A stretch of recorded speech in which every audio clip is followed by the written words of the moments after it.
Welcome in, football fans, to the first weekend of playoff football here in New Lexington, Ohio. Bishop Hartley is in town as the Bishop Hartley Hawks take on the New Lexington Panthers live from the Rock. 8-2 New Lexington is the number 7 seed, taking on number 10 seeded Bishop Hartley at 4-6. It's a beautiful evening here. October 28th, Friday night. It feels like fall. It feels like football. The house is packed. Like I said, this is round 1 of the 2022 playoffs. And we're going to take a look at how we got here to this moment. On the screen in front of you, you can see the Bishop Hartley schedule. Like I said, 4-6. A big loss to open up the season at Big Walnut. But they've kept it pretty tight ever since. A tough loss last week. But hey, Bishop Watterson, the number 1 seed at 9-1, losing there 13-17. They'll take it. After that was a big win the week before with Kip Columbus and their homecoming at Bishop Hartley with a 39-8 win. So Bishop Hartley looking to keep things together and rebound from that last loss to Bishop Watterson, excuse me. And we're going to take a look at New Lexington and how they got here so far. As I mentioned earlier, 8-2. But most recently suffering that tough loss to Sheridan. But again, number 1 seeded Sheridan at 9-1, 20-31. A tough loss. So both teams tonight looking to cleanse their palate, as it were, and get a win in advance here in the fall 2022 postseason here of the OHSAA High School Football Playoffs. A couple of big wins there from New Lexington, as you saw.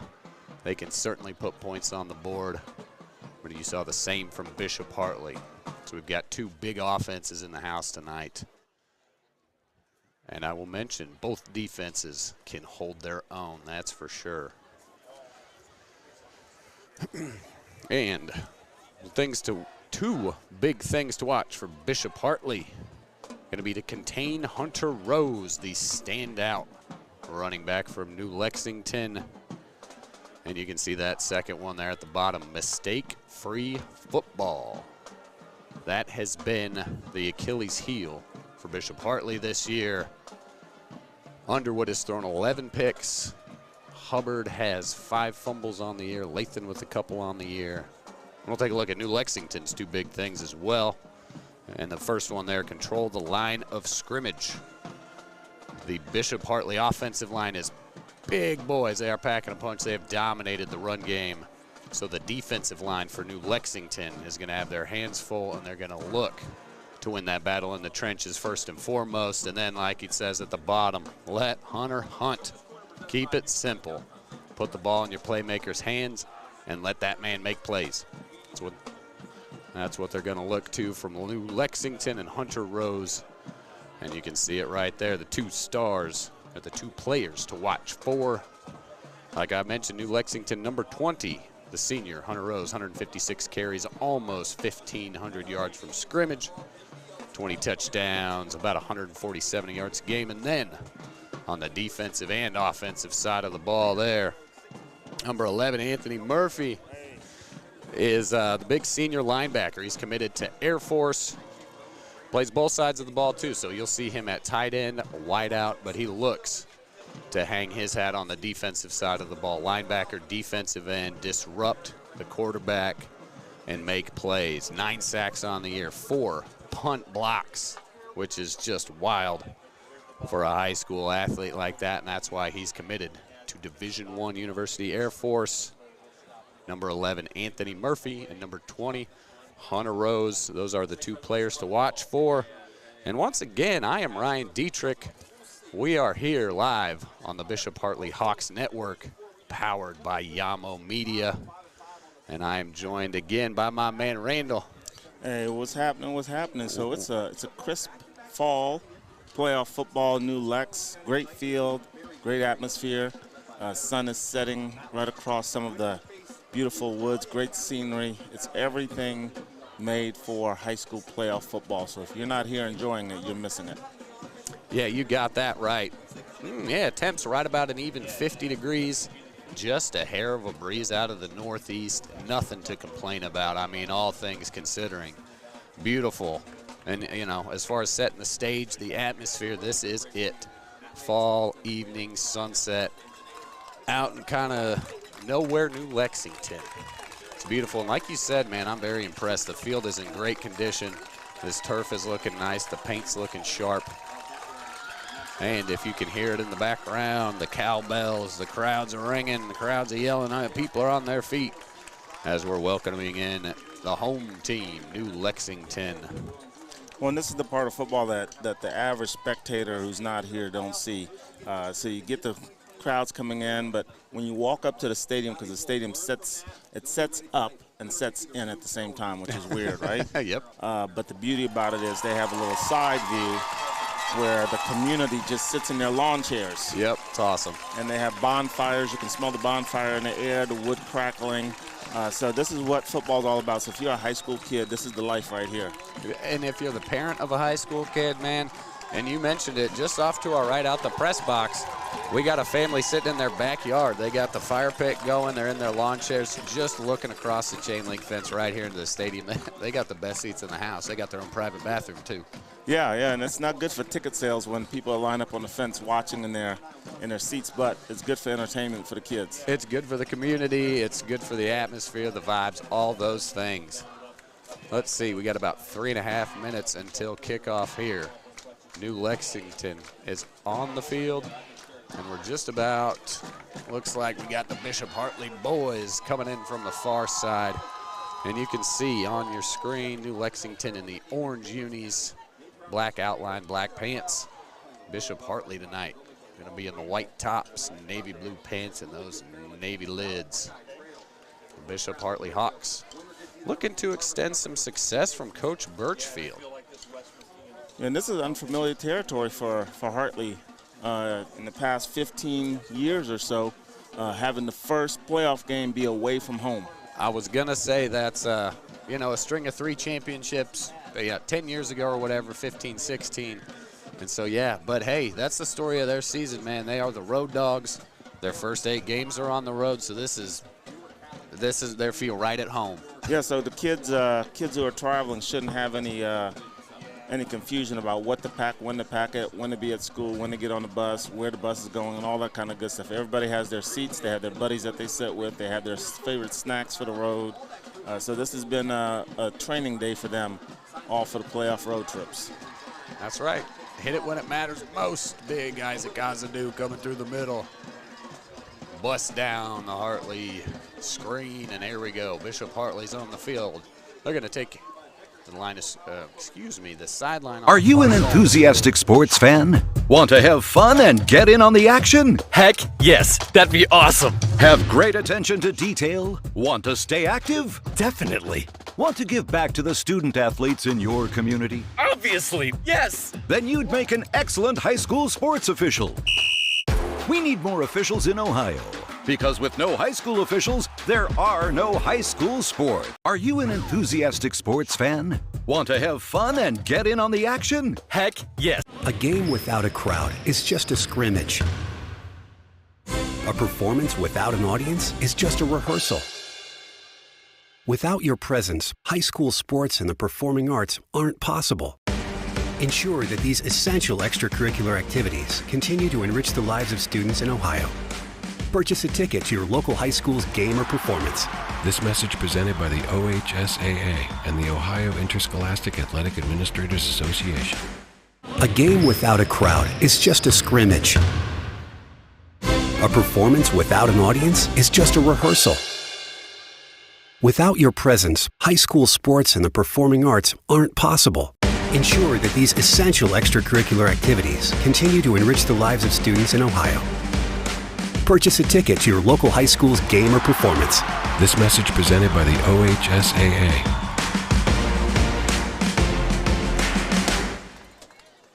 Welcome back in, folks. And while you were away, coin toss won by Bishop Hartley and elects to receive. So give us the ball. Let's get this baby going. We want it. We're going to run it. Deontay Hubbard and Robert Lathan, the two stud running backs have been carrying the weight lately. Deontay Hubbard, the senior. Robert Latham, the freshman, who stepped in well when Hubbard got a little slippery with the football. And it looks like back to receive. Let's see. For Bishop Hartley, we got number 15 back there. That's our guy, Winbush again. And number 12, that's him, the freshman, Robert Latham. Yeah, those are two of the fastest guys on the team, so we'll see what they can bring. And I would really like to see Hartley put some wrinkles in this week and run some verticals and test out some defensive backs to kind of see how people can go with the speed. Yeah, and that's what we were mentioning. You know, Underwood's 11 interceptions on the year. You know, they're going to grind off that run game. But like you said, you got to open it up. And we're underway. Big boot from Lexington. Fielded about the 10. Latham off the one hop. Middles his way out to about the 30 end of the pile. And taken down about the 30-yard line. Nice little return there of 20 yards from the young freshman. Well, it's good to see the young freshman get his legs going, and hopefully we can get him in there on some offensive plays and create that double threat with both him and Hubbard in the backfield at the same time. But I'd like to see right here with Rory, you can't go wrong with him either. So that's right. He's talking about your fullback, number 43 right there, Rory Ralston. And behind him, so Underwood under center. Hubbard in the backfield. Power I formation behind the big boys. Toss to Hubbard right up the gut. Deontay Hubbard. Big carry, 24 yards across the middle out to the right side. That's exactly what Hartley wants to do. Yeah, when Hartley said, you know, let's go back to our bread and butter. This is what we're used to doing, and this is what they did last week against Watterson. But here it seems like they got a bigger hole, so they must have cleaned some stuff up this week at practice. Keep it simple, get back to the basics, right? That's right. Underwood under center again, Winbush in motion, jet sweep to Winbush around the right side. Robinson gets a hold of his jersey from the back, maybe a carry of 2 yards. Yeah, and that's one of the things that Hartley likes to do. They like to stretch that corner out a little bit with Winbush, and he's the fastest kid on the field tonight by far.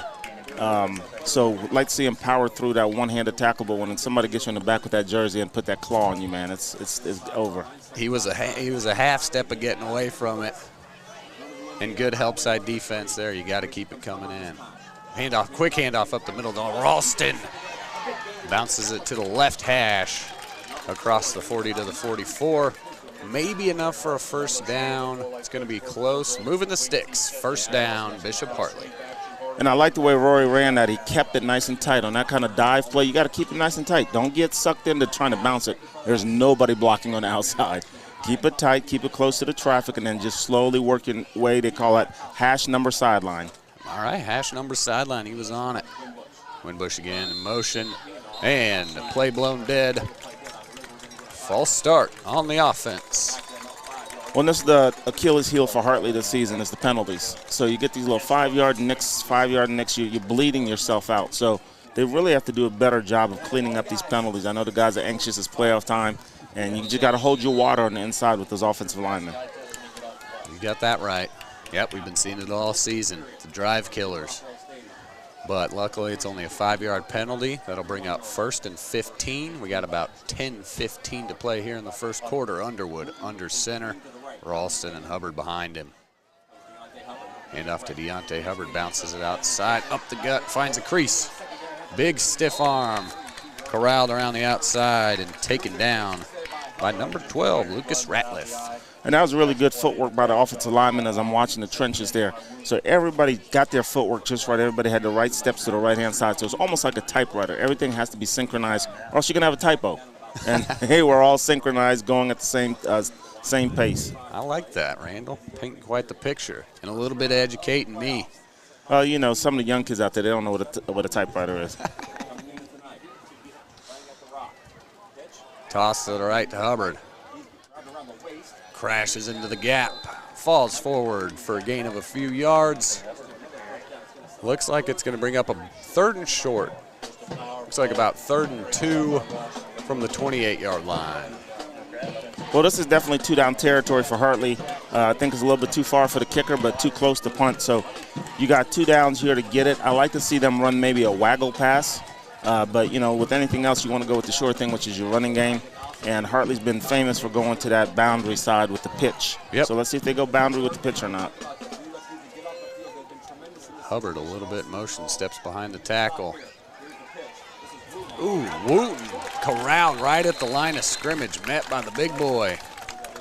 That number 58 on the tackle, big Zane Pletcher. But we'll see how close it is. That would about, it looks like a first down. Joey Wooten. Well, and that's the power of Joey Wooten. That's the part that people don't get. He's a big kid, 6'1", 200 pounds, and he can run through those big arm tackles by defensive tackles. So that's a great job. Hartley decided to go with the pitch to the wide side this time, so they're going against their tendency. 1st and 10 from the 26. Underwood. Handoff up the middle. Oop, again, taken down at about the 21-yard line. Looks like a pickup of about 5. Yeah, the second touch for Joey. So the coach is thinking he's got the hot hand, so let's go with it and reward him for getting that first down, and he picks up another 6. So that puts him in great field position. And right here, I want to see Hartley go maybe for a waggle pass just to keep him honest. Yep. It's been all run. It's been all run. So let's go with a little waggle pass just to keep him honest. And don't go to the flat. Stretch it out. Go into the end zone. Maybe looking for Fidelish moves out of the slot. And it's going to be another handoff. Hubbard, great cutback, met by some defenders from the swarming Lexington defense, taken down at about the 15. That should be a first down.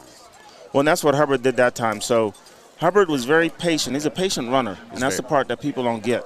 And he could have worked his way to the outside, could have worked his way, but he saw a tiny crack, and he knows I have to get this first down, so he went for 4 and got it. Great look there from our replay crew. Toss out to Hubbard again, short side of the field like Randall said. Dances up the sideline, tiptoeing his way for about 8 yards. I think that'll bring up a 2nd and short. Sticks in play, should be about a 2nd and 2. Here from the 8-yard line, Bishop Hartley. Long first drive to open this game. They're working down to about 7.5 minutes. Yeah, and that's that side with Big Donald from Davis, and that's the thing with 76 out there. So you got 76 and 86 butted up next to each other like that. It's go time. Let them do the work. Wooten motion to the left, turns hands off to Hubbard. He's got some room out left, cuts it back up inside. A lot of contact, about the 6 gain of just a couple of yards. It'll be close to the first down line again. Well, that's what those great running backs do. They put their hand right on the hip of their offensive lineman and try to follow them around to wherever the crease takes them. Like an ambulance, follow the blocker. Follow the blocker. All right, 3rd and short, 3rd and 1. 7 minutes remaining here in the first quarter. Bishop Hartley, power I formation. Hubbard up the gut, dancing. He's got some space, and he's in the end zone. Touchdown, Deontay Hubbard. Bishop Hartley's on the board. And that's that power side that they like to go over to Davis' side, and I call him the pit bull over there. So he really, when he locks on people, he'll take 2 or 3 guys out by himself. And then you have the big tight end over there standing at about 6'5", 230 as a junior, and he's going to be a heck of a tight end coming out of Hartley.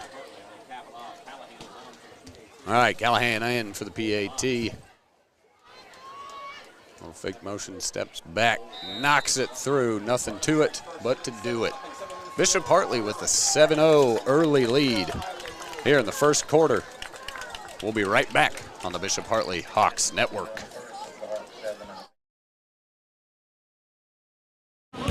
A game without a crowd is just a scrimmage. A performance without an audience is just a rehearsal. Without your presence, high school sports and the performing arts aren't possible. Ensure that these essential extracurricular activities continue to enrich the lives of students in Ohio. Purchase a ticket to your local high school's game or performance. This message presented by the OHSAA.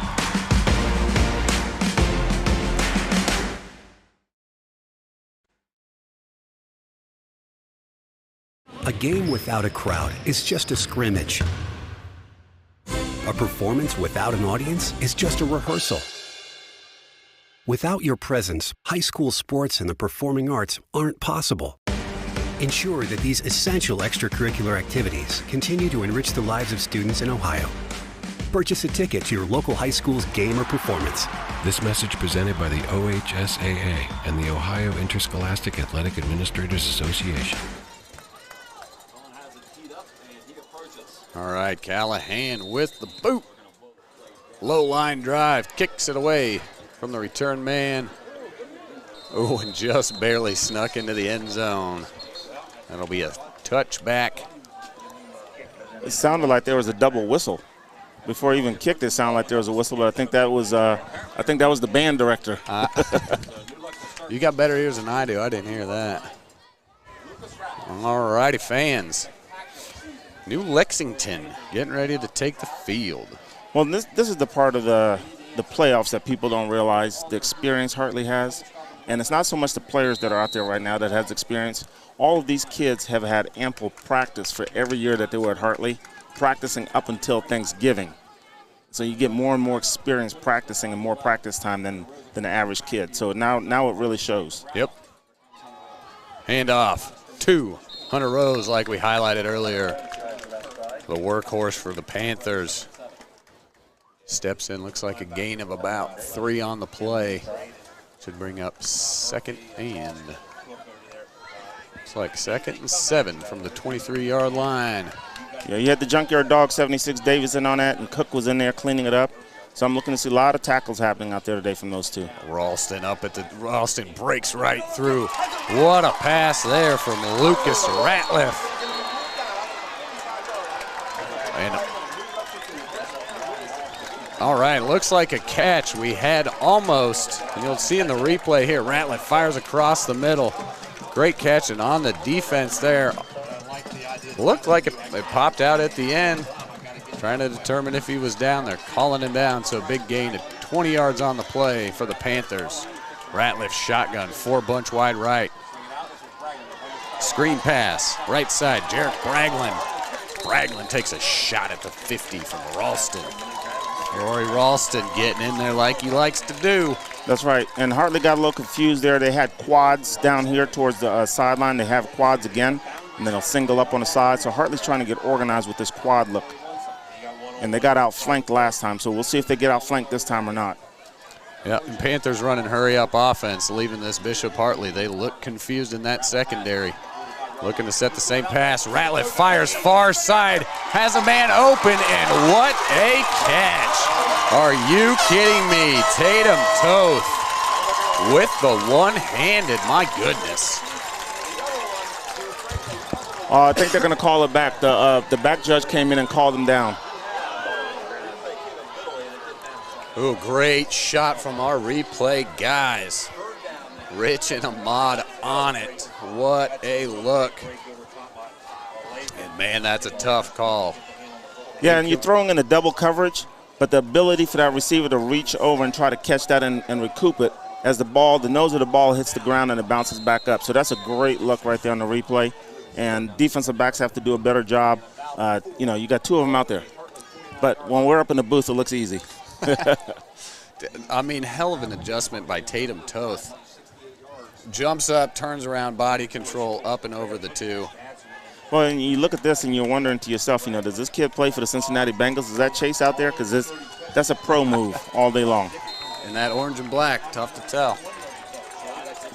All right, 3 wide right, 1 at the top. Rose next to Ratliff. Draw up the middle, met by the big defense. Anthony Murphy, Ralston, and big number 77, Isaac Asadu.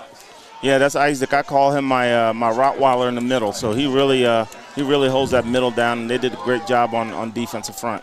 Ooh, and here we go again. Ratliff and the Panthers running the no huddle. Hurry up offense. About got Asadu to jump over. They get reset.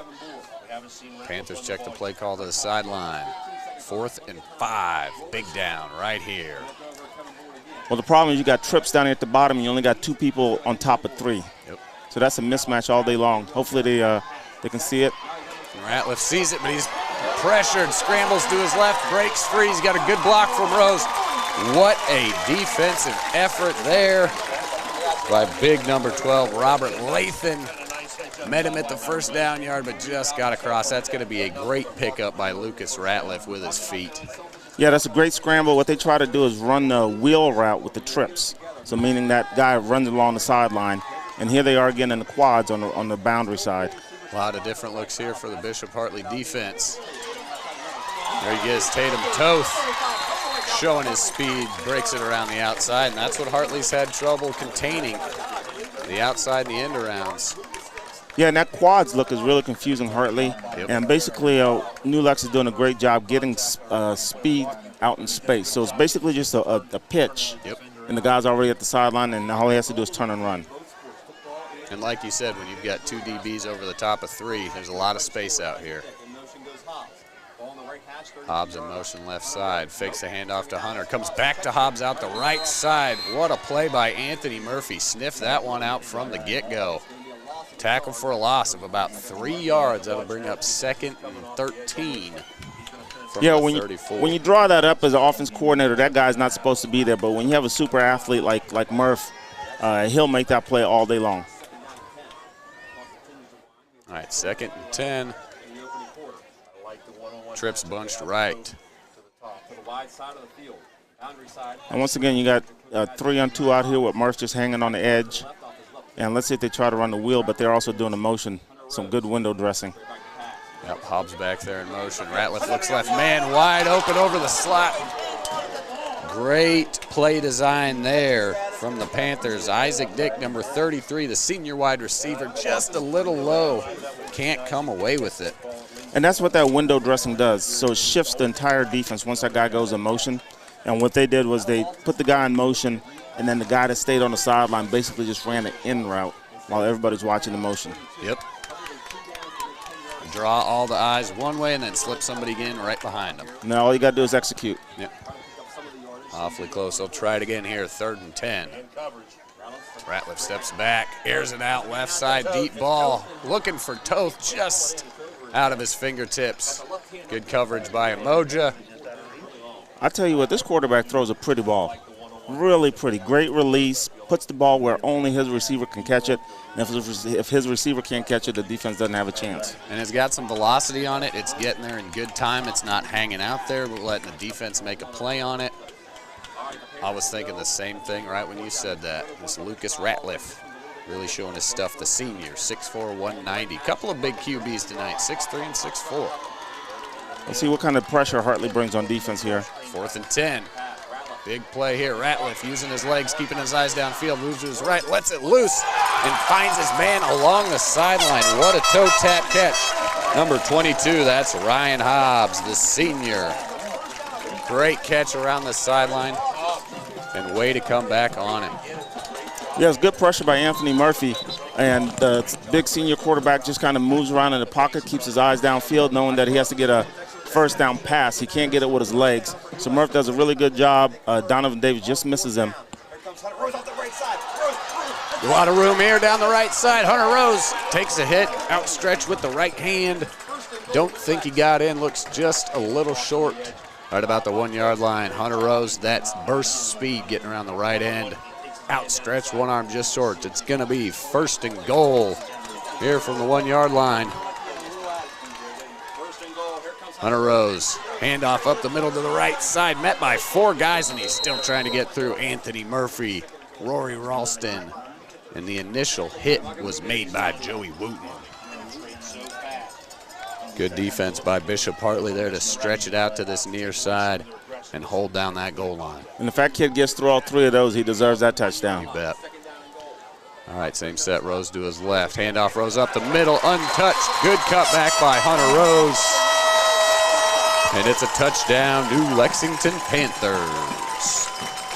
And he ran out one just right. He kept it nice and tight. He didn't step out to the outside too fast. He came underneath that defensive end. Defensive end number 86 has to close down when that guy closes down. He went out too far and bubbled out. The running back just steps underneath him and keeps it nice and tight to the line of scrimmage and walks in. Good vision by Rose. All right, New Lex on the PAT. Snap is down, knocks it through. That's going to be 35, Tristan Barrowman. The sophomore knocks it through, and we got a tie game here at the Rock in New Lexington. We're going to step aside here on the Bishop Hartley Hawks Network.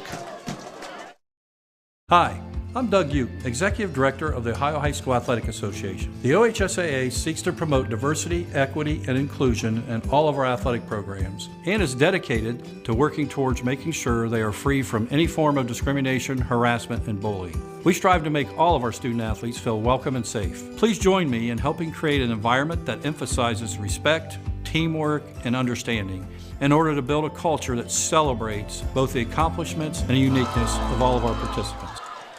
Welcome back, fans. 7-7 here from the Rock in New Lexington, Ohio.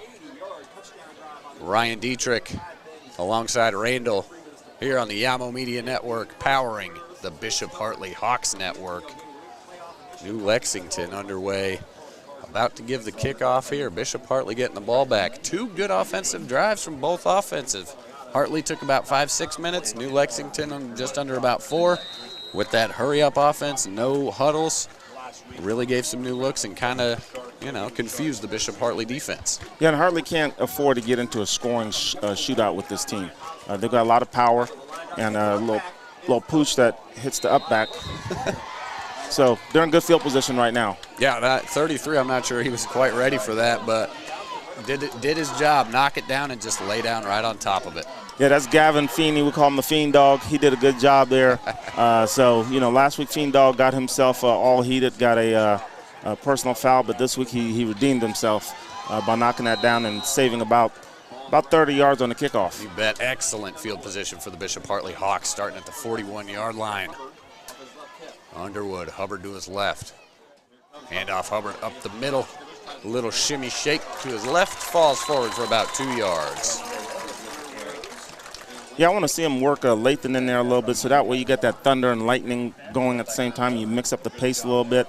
But I love how patient this young man Hubbard is when he runs the ball. He's very patient, and as he should be, just give it a second, and those big boys will make a hole for you one way or another. That's right.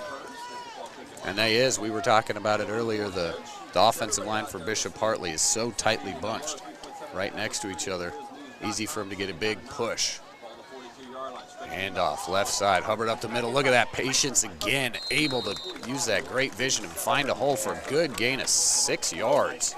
Yeah, and the average running back would have been impatient and said, hey, I'm going to try to come around this corner, but he sees the lane and makes that cutback, and he goes, knowing that I can get 6 yards versus trying to get 16. And that makes a third manageable, 3rd and 4 from the 47-yard line. Bishop Hartley Hawks with the ball. Just under 2 minutes remaining here in the first quarter. Underwood under center. Ralston in motion. Tap, toss to Hubbard, right side. Hits a body spin move. Deontay Hubbard was a shoelace away from breaking that one out just across the 40-yard line. Deontay Hubbard, speeds and vision gets it done.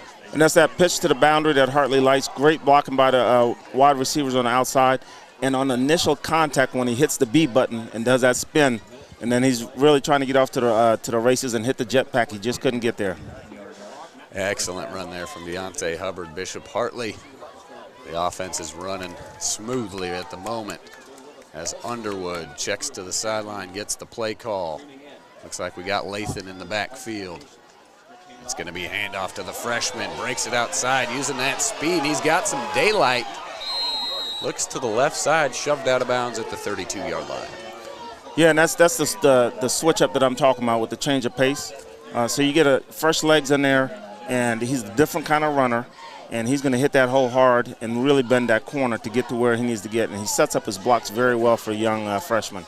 Joey Wooten holding a good block on the outside, and I couldn't tell. It might have been Ralston in on that last one. All the way out there, still blocking dudes 20 yards downfield. Yeah, and that's what I like about these wide receivers. They get engaged and they get blocking. That's good stuff. Yep. That's all excellent coaching from Birchfield. Wooten speed motion around the right. Underwood rolls out to his right. It's got his man. Great hands. Joey Wooten out of bounds at the 21-yard line. Easy first down. And those are the levels that you want to see. But, you've seen Joey out there catching that out. And basically they're flooding that side. But what I really liked was the post that they ran with Cook.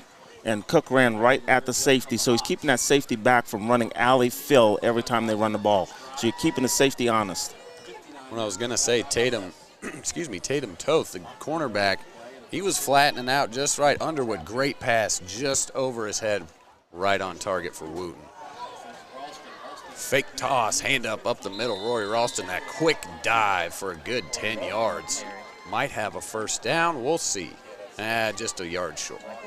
And this is what I like. It's Big Donovan Davis, number 76. He's the pit bull out there getting after it, and you can see him just cleaning up at the end.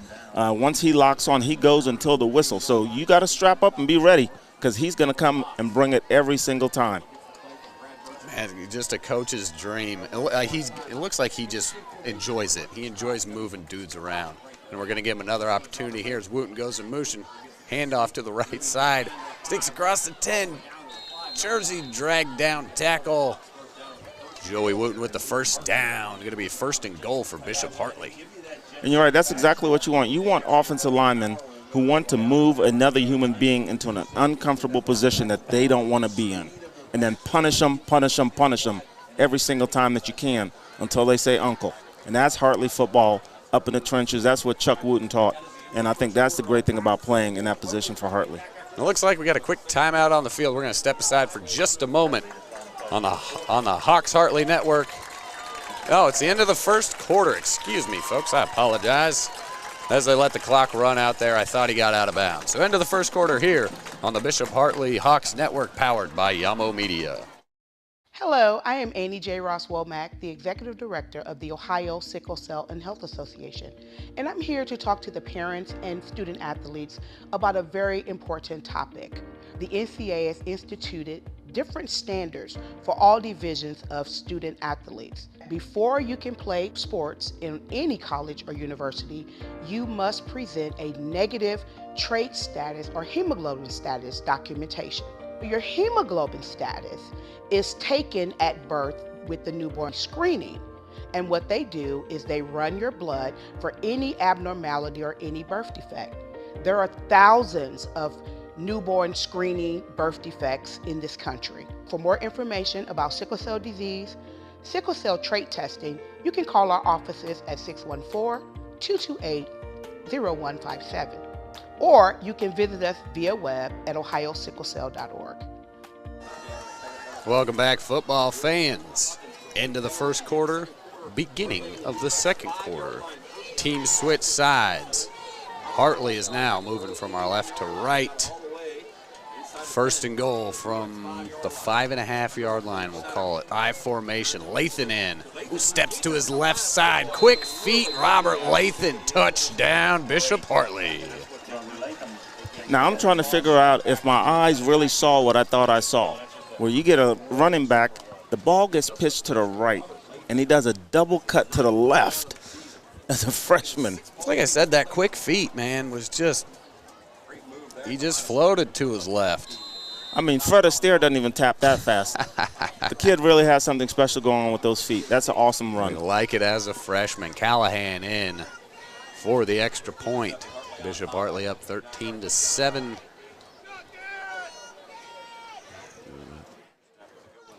The snap is down. The kick is good.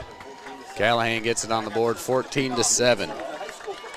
In one moment, the Lance and Aileen Porter Foundation is a proud supporter of high school sports in Columbus. The foundation has provided food and other essentials to families in Columbus Northeast Quadrant since 2018 and also established the Porter Athletic League. For more information, visit lanceandAileenPorterFoundation.org today. One of our proud sponsors, the Lance and Aileen Porter Foundation. Definitely a good organization. It's always good to support the community. And like we mentioned, man, we got the band out. The city is here. You got lawn chairs. The stadium's packed. This is the event of the night in New Lexington, right? Absolutely. If you're not at this event in New Lexington, you're just not getting it. This is good stuff. All right, Bishop Hartley getting set to kick off. 2 drives, 2 touchdowns from Bishop Hartley.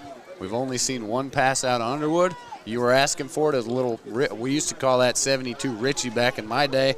A little waggle right, you run that flat in the post and found his man. So if they can keep that going, have some success, open up that deep threat, and they got the run game going, They'll settle in nicely. And I see Joey Wooten has his head in the game. Last week he dropped a couple of those, but today he's coming back out with a vengeance. Great blocking out there and great catching. Yeah, and I mean, that was with his hands. High pointed the ball. It's what you see. Nice little squib there from Callahan. Fielded about the 25, and he's got some room up through the middle, almost to midfield. New Lexington, let me get a number on that guy. Number 10, I think that was Bentley Hansen. Great vision. Way to feel his way up through those piles. Dodging a little bit of contact. Excellent return. New Lexington with fantastic field position starting at the 47. And we'll see what New Lex brings out from the offensive set formation. Yeah, I'd like to see how Hartley adjusts to the trips. So they're still going 2-on-3 on the trips with a safety over the top. And so far it's worked. Yep, and there we go. Brad Birchfield saw the look from the offense of New Lexington. He's going to take a quick timeout here on the Bishop Hartley Hawks Network.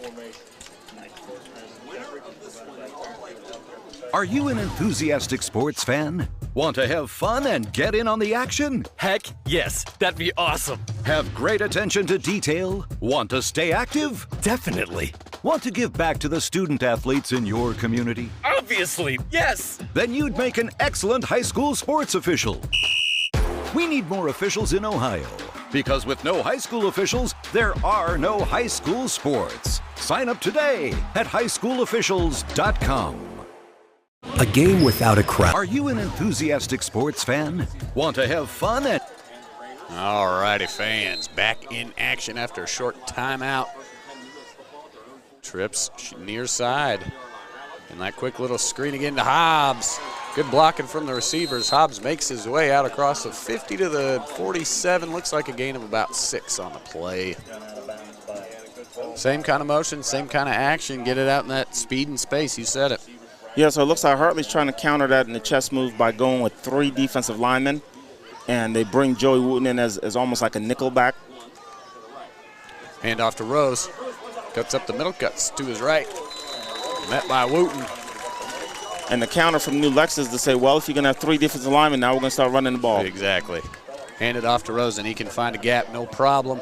First down, Hunter Rose and the New Lexington Panthers. They'll bring up 1st and 10 from the 42. Ratliff, shotgun. Rose to his left, looking downfield. Oh, up the seam, out of the hands, and it's intercepted by Bishop Hartley. Coming the other way, and spins around and through contact. Number 20, the junior, Donovan Tucker. Heads up play by Bishop Hartley to cause the turnover. Yeah, D-Tuck really has his hands up. Hey, once they call a tip ball, anything in the air is ours. And D-Tuck just said, hey, I got this. I'm going to try to take it to the house. And he really did. He got a spin move at the end. And New Lex said, hey, you're going to rush four people. We're going to throw the ball. And the quarterback put a lot of mustard on it, and the wide receiver just couldn't quite handle it. Yeah, Hobbs, hit his hands just a little too much pace, like you said. Great play by Tucker. All right, with the ball, Underwood fires right. Winbush, ooh, big shot. Bounces down. Ooh, big shot by Rose. He'll get in on the other side. He's playing angry. He wants that ball back. Winbush takes a shot. I think that's a pickup of about 3 yards on the play, just short of midfield from the 49. 2nd and 6. Underwood shotgun. Robert Lathan back in, just off to his right. Lathan, a little juke step. Man, he's patient and quick. Easy first down, and there are a bunch of bodies in there, but somehow Lathan picks up about 7 on the play. It'll be 1st and 10, Bishop Hartley. Yeah, and I like the left guard, number 53 there. He's really getting into it. Once again, it's the same mentality. We're going to block until we hear the whistle. And the running backs are running hard, so we'll see if Hartley picks up the pace here a little bit. I was going to say, it looks like they're trying to pick up the pace and just keep that running. 53, that's Evan Jackson out lead blocking for Lathan again. We got a late flag on the play, but a big gain from Lathan as he shoved out of bounds at about the 28. We'll turn into the White Hats and see what they got. Yeah, once you run that stretch play, and everybody's stretching out, and that includes stretching your hands. So you really got to do a good job keeping them in. Yep, and there you go. You can hear the crowd celebrating as the penalty called. The hold against Bishop Hartley. They'll back them up to the 47-yard line, back into their own territory. Yep, you can see it right there. Good shots from the camera guys. All right, 1st and 20. Let's start this over. Bishop Hartley from their own 47. Underwood shotgun. Lathan to his right. Wooten in motion. Handoff. Lathan off the misdirection. Slips past one defender. Big contact at the 45, and that was Ratliff, I think. Yeah, and on these pace calls, you got about 1st and 20. So your goal is to get at least 10 yards the first 2 downs. So they got 9. So now you're a little bit more manageable now. Yep. We go second and 12. So if you can pick up another 6, now you're playing some football. Yep, whittle it down a little bit. Chunk yardage. You know, 2nd and 12, a little bit more manageable. Oh, yeah. All right, Ralston right behind him. Power dive, handoff up the middle. Roy Ralston doing his thing. A lot of green open space. Stretches forward for the first. Should be the first down, I thought. Looks like the referee might mark him just a little short. Yeah, it looks like they're definitely stepping behind. I thought he had it with the lunge with the second effort there, but I think that was a bad spot. Well, hey, they made it more manageable. Roy Ralston with the big 11-yard pickup brings it to a 3rd and 1 from the 34. Bishop Hartley, playoff football right here. Power I formation, Lathan, nothing but open space, tripped up, and still gets across the first down. And it looks like it's going to be the first down, Bishop Hartley Hawks. Once again, the spot that they're giving, it's a first down, but the spot's a little short. The ref on the near side was pointing. Yeah, you can see him saying first down. The ref is saying first down. They got to get this together. They were trying to keep it 3rd down. Or excuse me, 4th down. Yeah, last year in playoff football, the refs got a little wonky, so don't start this again. It's and this is week 1, man. Yeah, it's week 1. Come on. All right, 1st and 10, Bishop Hartley Hawks driving after a tough 10-yard offensive holding. They're marching down the field. Underwood under center. Ralston a little bit of motion. Fakes the handoff to Lathan. Looking downfield. Wooten wide open across the middle. Checks it down to Ralston. In and out of his hands. He had his man Joey Wooten streaking right across the middle of the field. Wide open. Yeah, Joey Wooten was as wide open as a McDonald's drive-thru. He just didn't trust himself because he doesn't see what's on the other side of that. So he just went with the safe check down and then put a little bit too much on it. And that's the thing with Underwood. Once he goes on that check down, he has to learn how to take some of that power off. He's overpowering those check downs. Yeah, it looks like he had his mind made up kind of from the get-go. Yep. Yeah, got a little touch pass there. 2nd and 10. Handoff. Wooten again. Good handoff up the middle.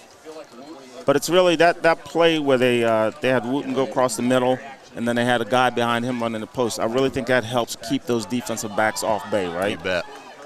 Yeah, you can't keep them just creeping up to that line of scrimmage. And even though you get an incomplete pass, you're like, oh, man, we should have completed that pass. What it really does is it sets up your running game really well. Yep. And that's exactly what Bishop Hartley wants to do, set up that run game. Lathan still in the backfield. Toss left side. Good blocking around the left end. Lathan into contact. Bulls forward past the first down marker, but he was shoved out of bounds. And it looks like a first down. Robert Lathan, the big toss left, gets the first. Yeah, and I love how Joey Wooten's out there blocking as a wide receiver. And Joey also plays basketball. He's a multi-sport athlete, and he basically did just a basketball block-out move. He turns around, puts the guy on his rump, and just blocks him out. That's the best way to do it. Can't get a holding that way. No, sir. Underwood under center. Lathan in again. Handoff left side, going to the short side of the field. Makes a move, breaks the tackle, into contact, across the 15-yard line. Going to be just short of the first down. It looks like should be about 2nd and 1 Bishop Hartley from the 14. 2nd and 2, excuse me, folks. And I love the way he bends the corner on this. He does a really good job of reading his blocks and sticking with them. Handoff, Lathan again. Left side, right side, up the middle to about the 6-yard line. It'll be a first down. Robert Lathan giving Deontay Hubbard a nice chunk of rest. He's been out about this entire drive.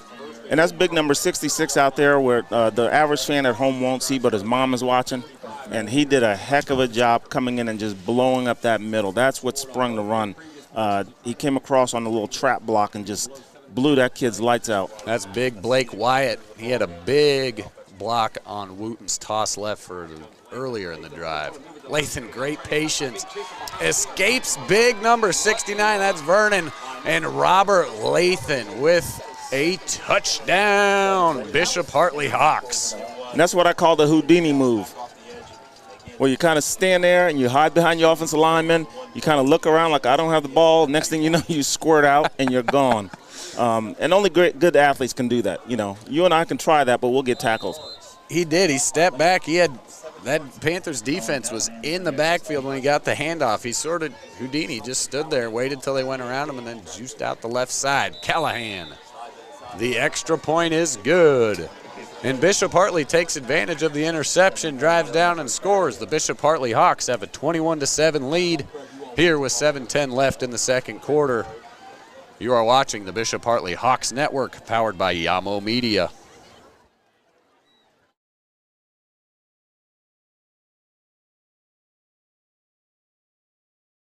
A game without a crowd is just a scrimmage. A performance without an audience is just a rehearsal. Without your presence, high school sports and the performing arts aren't possible. Ensure that these essential extracurricular activities continue to enrich the lives of students in Ohio. Purchase a ticket to your local high school's game or performance. This message presented by the OHSAA.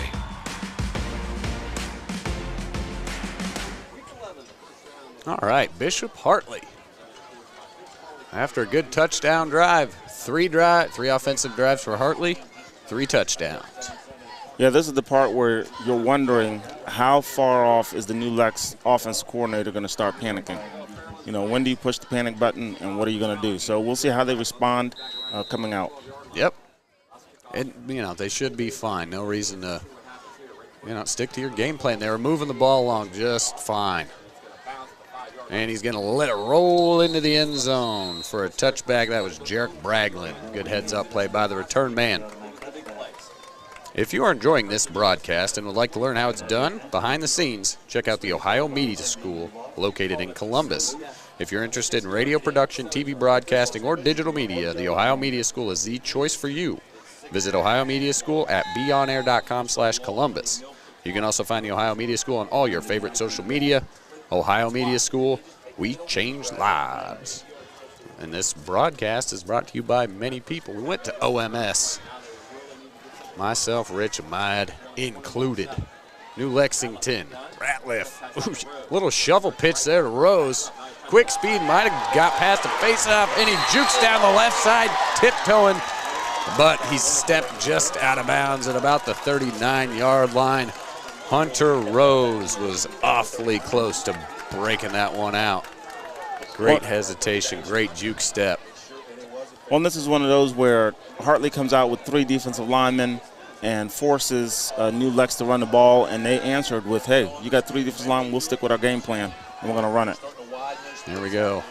Ratliff in the shotgun, pressured from the inside, rolls to his left, and wisely steps out of bounds as he had all sorts of bodies in his face. That Donovan Davis up there, that's Azadu. Big 78. Got alone in the backfield and was just looking at him.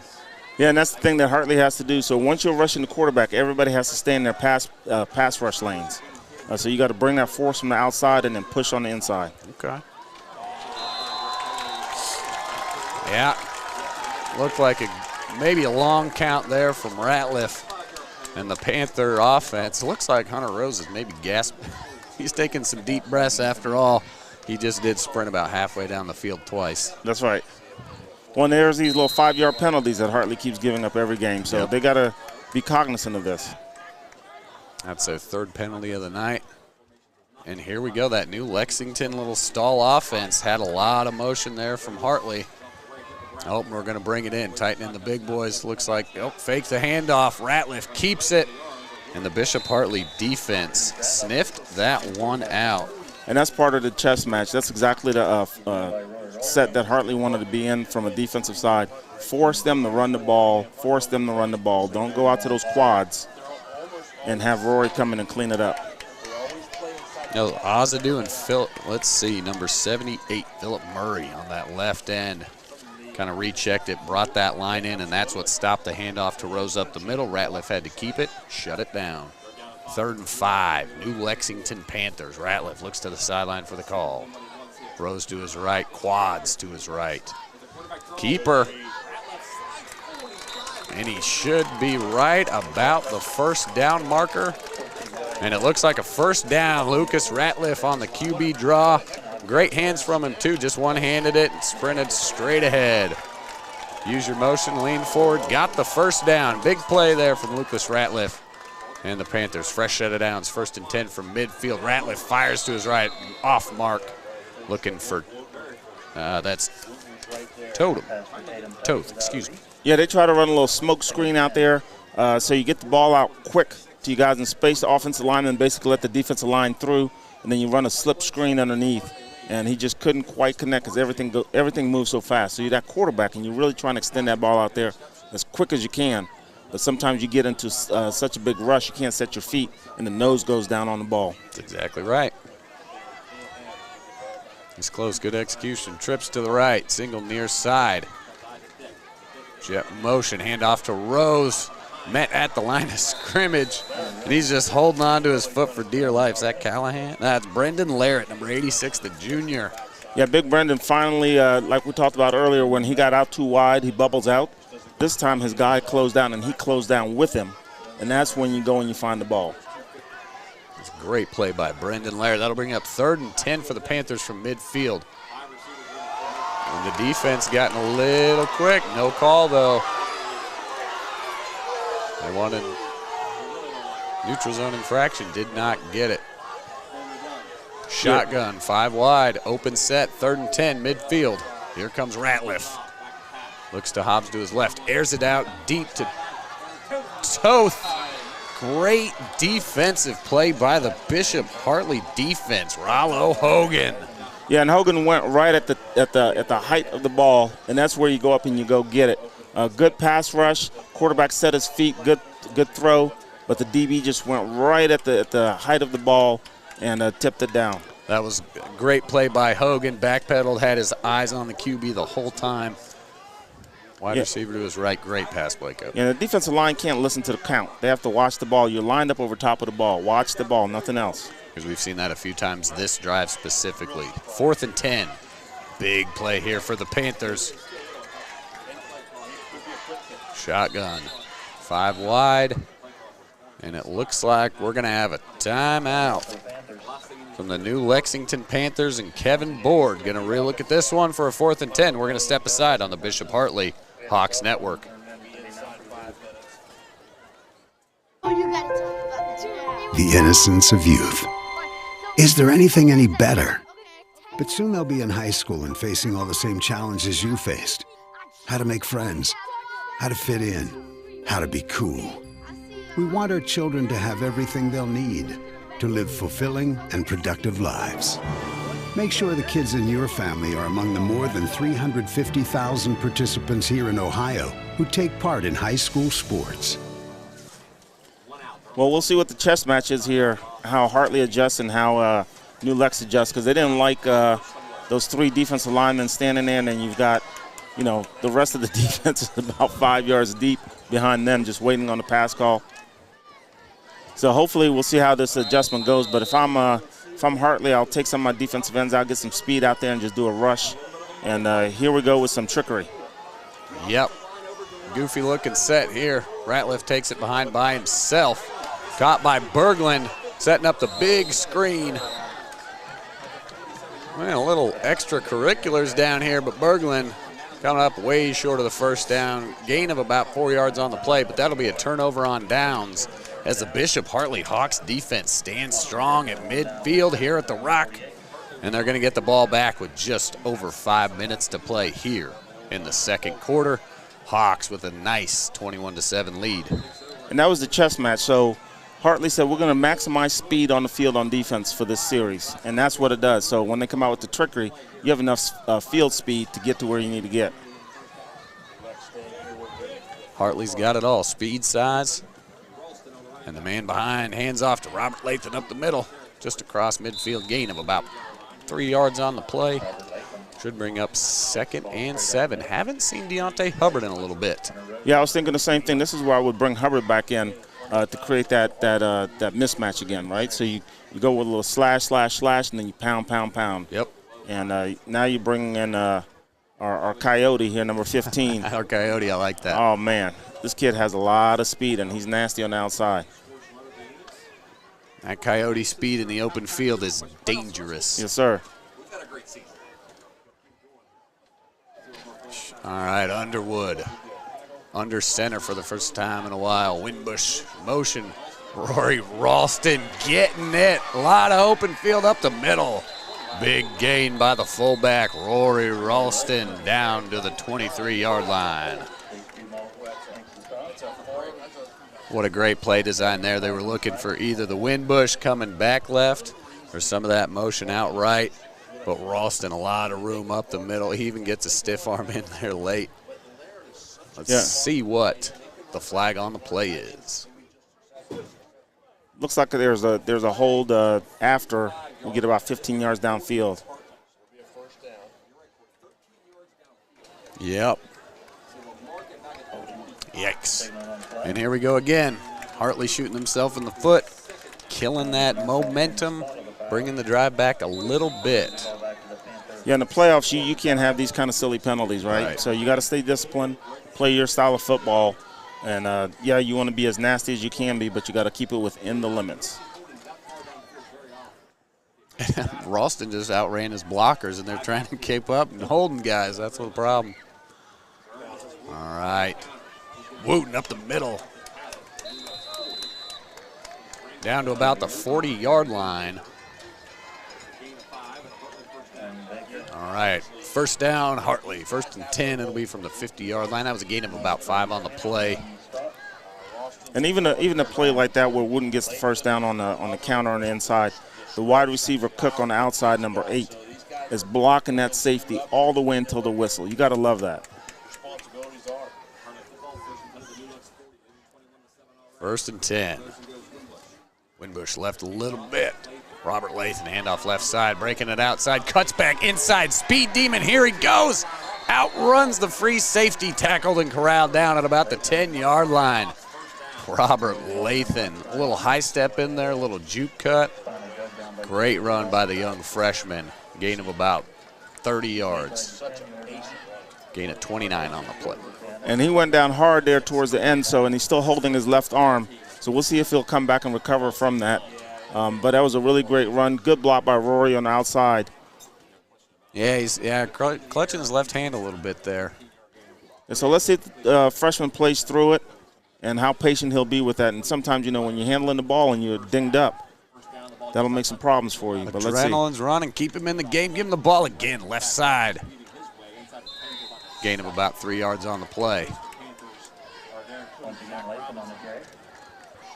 Some nice sportsmanship there from opposing teams. A big block driven back.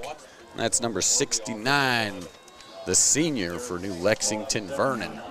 I actually had a chance to talk to his granddad out in the parking lot. The young man just started playing this season. He plays both ways. He starts offense and defense. Oh, you got to love that. When kids come out and they say, hey, you know what, I want to try this football sport out, that's amazing. That's what it's all about. Lathan again, left side. They like that. Spins around one, but a great follow-up tackle. That might have been Rosen there. Nope, number 42 with the big hit on the play. That's going to be Harrison Ratliff, the younger brother of the QB Lucas. 3rd and 4. Bishop Hartley. They're at about the 5.5 yard line, so they can still get a first down without scoring. 3rd and 4, power I formation. Underwood handoff to Lathan following his blockers. Good stand by the New Lexington Panthers. Lathan maybe a gain of 2 yards. That's going to bring up 4th and 2. Yeah, so it's 4th and 2. Do you kick the field goal and keep the possessions going up, or do you try to go for it and put this thing to bed before halftime? I would like to. I'd go for it on account of there's only about 1:40 left in the second quarter, and so even if you give them the ball back, they got to march the length of the field in about 1.5 minutes. So we'll see what Coach Birchfield elects to do here. A lot of chatter. I think he's going to run the clock down and call timeout would be my guess. Yeah, I'd run the clock down, call timeout, kick the field goal. I'm from the old school Dick Geyer football, ball possession, field control. Well, and Callahan's got a good leg. He's already made 3 extra points from basically this same distance. But, hey, man, like I said, there's only, 1 minute and change left. Even if you turn it over, that's tough for New Lexington to go the length of the field. The analytics, it's the age of the analytics. That's what right. would that say? Well, I'm about let's put the dagger in the heart and demoralize them. Add more points on. Yeah, I got you there, Kick it. It's an extra possession. And put more points on the board. Yep. So we'll see what they end up doing. But, it's fun to gamble with somebody else's chips is what they say. That's always a good time. And I don't see Callahan the kicker. So Underwood, Ralston, Wooten, Lathan. Now, this is a playoff statement move by Hartley. You got it right there. Well, you're 4 and 6 coming in. People think you're dead. Yep. And you shouldn't be in the playoffs, so let's see what they do. 4th and 2, power I formation. Robert Lathan, left side, needs a block, needs to get through. Runs through the contact. Robert Lathan, touchdown, Bishop Hartley. And that right there is the play that tells everybody across the state of Ohio, look out. You guys thought we're 4 and 6, that we're dead fish in the water, that we don't deserve to make the playoffs. This is what we're going to do to you. We're going to punish you and make you wish that you didn't step out on the field with us. So go warm up the buses and get the hot dogs ready. We're going to take it back to Columbus is what they're saying. And it's not even halftime yet. We'll do it with our senior running back, or we'll bring in our freshman who's got the juice and let him take it to you as well. 27-7, Bishop Hartley opening up a 3-possession lead here. Off of the turnover on downs, a great stand by the defense. And Callahan is still on the sideline, so it looks like we're going to bring him out and go for 2. Underwood, Hubbard, left of him. Deontay Hubbard back in. A little screen pass to Hubbard on the inside. A lot of contact in there. But pass is incomplete and falls short. So I'm not sure about that 2-point conversion call, but whatever Birchfield is wanting, maybe there's an issue with Callahan we didn't see, but Bishop Hartley goes for the 2-point conversion and does not convert. They were looking for that screen pass to Deontay Hubbard at the goal line. Great defense from the New Lexington Panthers to knock that down. And maybe that's why they didn't go for the field goal at the end. Maybe there's something wrong with the kicker on the sideline that we don't know about, and maybe we'll get a halftime report on that. And we're going to stick with you here, folks, on the Bishop Hartley Hawks Network. You're powered by Yamo Media. And once again, you are joined with Ryan and Randall on the call. We got our guys, Rich, Ahmad on the cameras, trying to bring you all the good shots. And a big shout out to our guy, Adam Dell. Always does a good job behind the desk putting this show together. Yeah, all right, let's.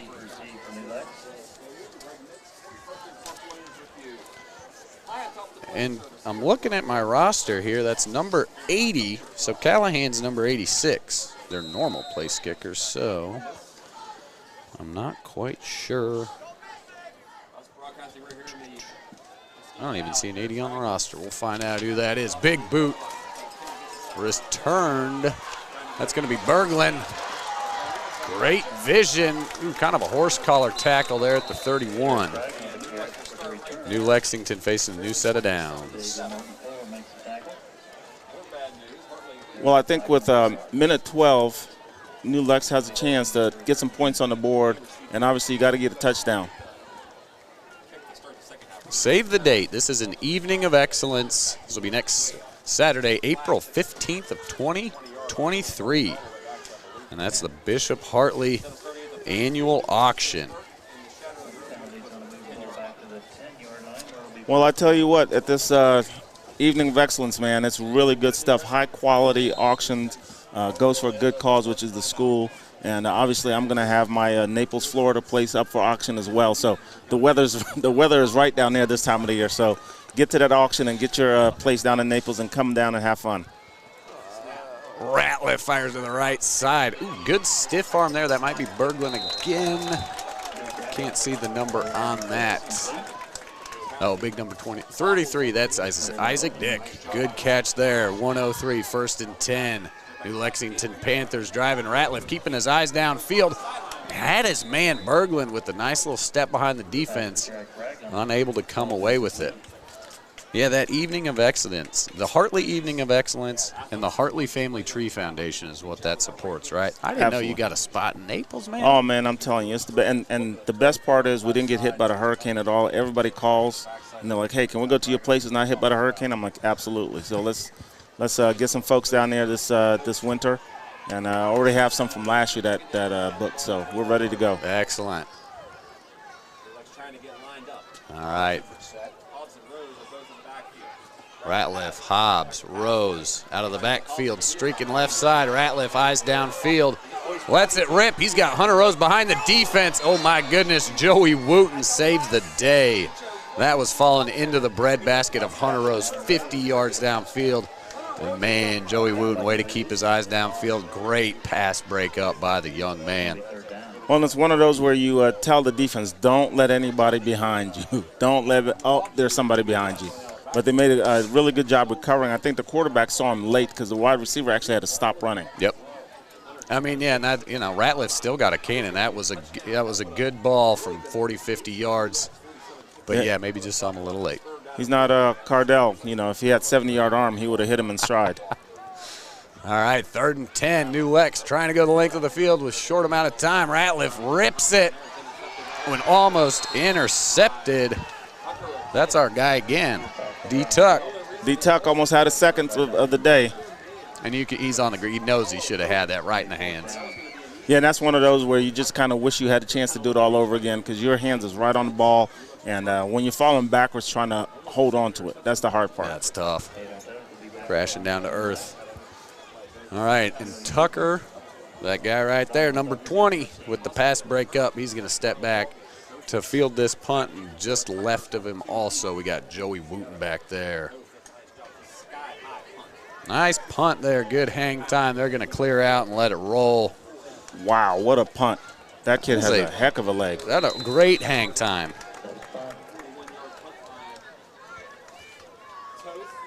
I was going to say that's number 5, Tatum Toth, wide receiver, does it all. Yeah, absolutely. And that's what you like to see. You like to see those kids that have so much talent that they can be all over the field, and it really stretches your defense, stretches your offense because you don't know what to do about that special individual. Right. All right, folks, 28 seconds remaining here in the second quarter. The Bishop Hartley Hawks up 27-7. I would anticipate a knee or maybe just a draw or two up the middle. No, I would go all out as if this is the last aspect of the game and see if you can score. So similar to how they did against Watterson last week where they needed to score with, 20-some seconds left. This is a great opportunity to run that because you're going to need something like this. Yep. And you get into the hurry up and you get to snapping the ball. And here we go in the hurry up and a little quick spike. Somebody might have got offsides, but I guess not. Yeah, even little things like spiking the ball down. Those are all the little things that you have to start getting on film so you can clean it up for when you really, really need it. When you actually have to do it, when it actually – and like you excuse me, Underwood in shotgun. Wooten blocking to his left, rips it way downfield, takes a big shot into double coverage. Intercepted, Underwood's 12th interception of the season. That's a kind of a long punt on a 3rd and 2. There'll be just 4 seconds remaining here in the second quarter. So right back to New Lex. Bishop Hartley's first turnover of the game. If there's ever such a thing as a good interception, that was a good interception. Yep. You threw it where only your guy can get it, and if the defense gets it, great. It's like a long punt. Like you said, they have to go 80 yards in 4 seconds. They're going to take a knee and take it into the halftime. Yep, one of those mistakes that can't hurt you. Yep. But basically what else you're getting is you're not just getting the pass. You're getting to see everybody else's routes. So the kids can watch their routes on film to make sure that the next time, if I'm open. There you go, man. Excellent insight, my man. All those little things. Get it on tape now in the game. Go back and check. Well, it creates another little wrinkle for the next team that you play. So now there's something else that they have to prepare for. So they're seeing, okay, it was an interception, but they're seeing all these other kids running around in routes. So now the defense really has to prepare for that on top of the run, on top of the little screens that you run, on top of the counters that you run. So it really opens things up a lot. Great analysis there, Randall. And as we've just got 4 seconds left, I'm not sure what's with the timeout here. But Coach Board for New Lexington decided let's just take a look. Well, it's not the NFL. So if you get a downfield penalty, it's not at the spot of the foul. It's it's 10, 15 yards from where the ball is. So 4 seconds left. Take a knee, take it inside. You get the ball back at halftime. We'll see what he's got in store. That's kind of what I would guess. Coming out of the timeout, a little half huddle. Yeah, Hartley has 2 layers of 3 back. So, all right, here we go with the trickery again. 4 left, 5 up top, 1 center, 1 quarterback. Like a big naked set. This looks like streaks. Or if you played, and we got another whistle. Yeah, I think they tricked themselves. I think New Lex tricked themselves in their formation because you got 4 linemen down here who are ineligible. One of the linemen did not report for eligibility status. So all 4 of them are ineligible for going out for passes. And you have the other 4 on the other side of the ball that Hartley's guarding, and they're all eligible. So you just eliminated 3/4 of the field, and everybody's to the boundary. Just send the defense to that one side. Yeah. So they just out-tricked themselves. Just take a knee, regroup, go into halftime, and come up with your game plan. Take Randall's advice. Keep it simple. All right. Man, you got the insight. I'm glad you're here alongside me, Randall. Explains all of those things for you fans out there tuning in. All right, here we go again. 4 seconds left. 1st and 10 from their own 20. Ratliff looking for Toth. Laterals it to Hobbs. Hobbs at the 40. Rose trying to follow Hobbs and look for that pitch again. And they're tackled down at the 43-yard line. And that'll bring us to the end of the first half here, folks. Bishop Hartley Hawks lead the New Lexington Panthers 27-7. Live from the Rock here in New Lexington. We're going to have about a 20-minute halftime, and I think we're going to get a little dose of the New Lexington band tonight. Yeah, that's all right. New Lexington band coming along. So we are going to step aside and show you a clip from Ohio Football Weekly, and we'll be back here in just a minute for the halftime show of the New Lexington Panther Band. We'll be right back on the Bishop Hartley Hawks Network, powered by Yamo Media. Finance has played an enormous role in this. Nobody's hiding that. Again, because of what happened in 2020 with the basketball tournament scrapped, the wrestling tournament having to be postponed because of what was going on at that time, they took a serious financial hit. They're not hiding that this is a big part of it. So I think sometimes when you look at this expansion, when it went to 16, I don't really know that they had another choice in that regard if they were going to try to be somewhat financially sustainable right now. Yeah, I mean, there's no doubt they took a hit, and a big one, by having to scrap state finals there due to COVID. Every state association across the country was dealing with that as well. And I think it's good that they're not downplaying it, because clearly, I mean, everybody knows. I mean, if you're going to double the amount of playoff teams, it looks like a money grab, which in part it is. But it's also providing opportunities for kids as well. So I mean, there's 2 sides to the story. In regards to the finances, and this doesn't have to do with football, but one thing I'd like to see the OHSA do is expand state tournaments in other sports. We've got 7 divisions in football. Why not go to 4 in track, 5 in basketball, 4 in soccer, 4 in baseball, stuff like that. I think if you're going to do it in football, you can do it across the board as well and give more opportunities to kids in other sports too. Welcome back, fans, and now enjoy the halftime show brought to you by the New Lexington Black Panther Marching Band.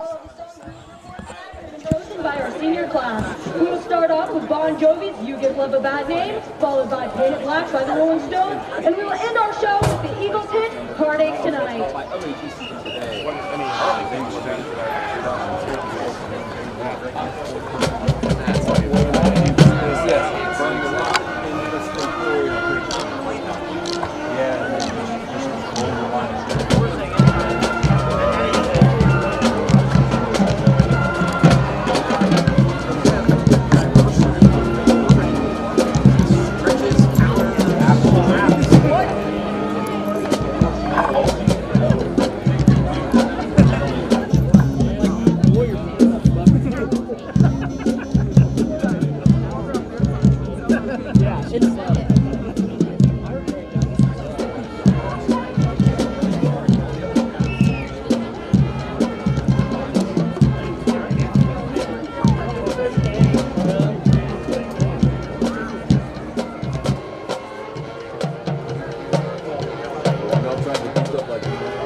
you an enthusiastic sports fan? Want to have fun and get in on the action? Heck yes, that'd be awesome. Have great attention to detail? Want to stay active? Definitely.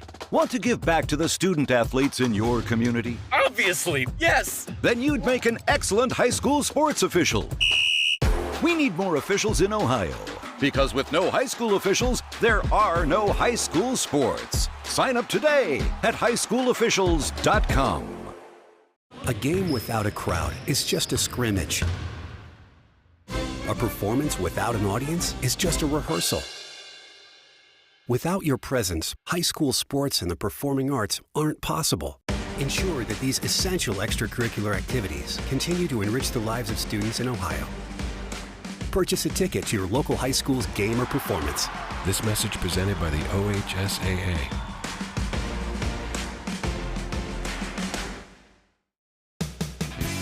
Your actions in the stands impact participating students, including your child. Be respectful. Be supportive. Do your part in creating a positive and educational environment for everyone. To learn more, watch the Parent Seat video at the NFHS Learning Center.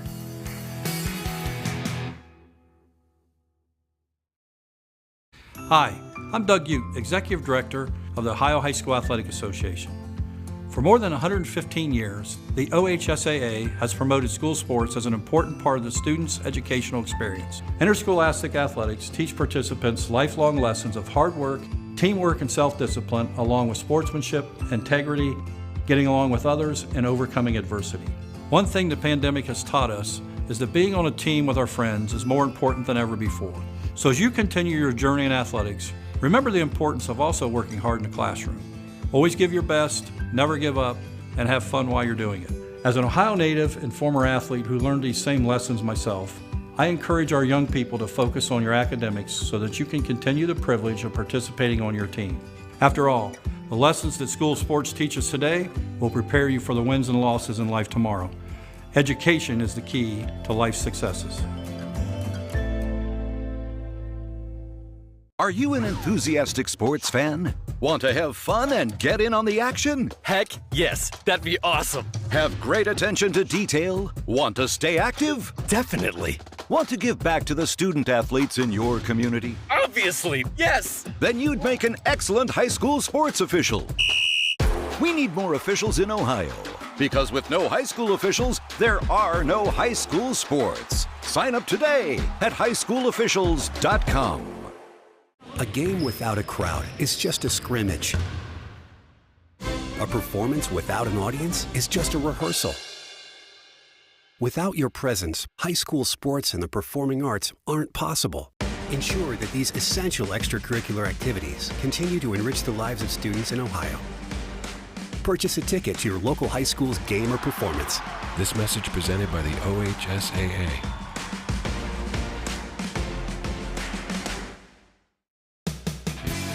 Your actions in the stands impact participating students, including your child. Be respectful. Be supportive. Do your part in creating a positive and educational environment for everyone. To learn more, watch the Parent Seat video at the NFHS Learning Center.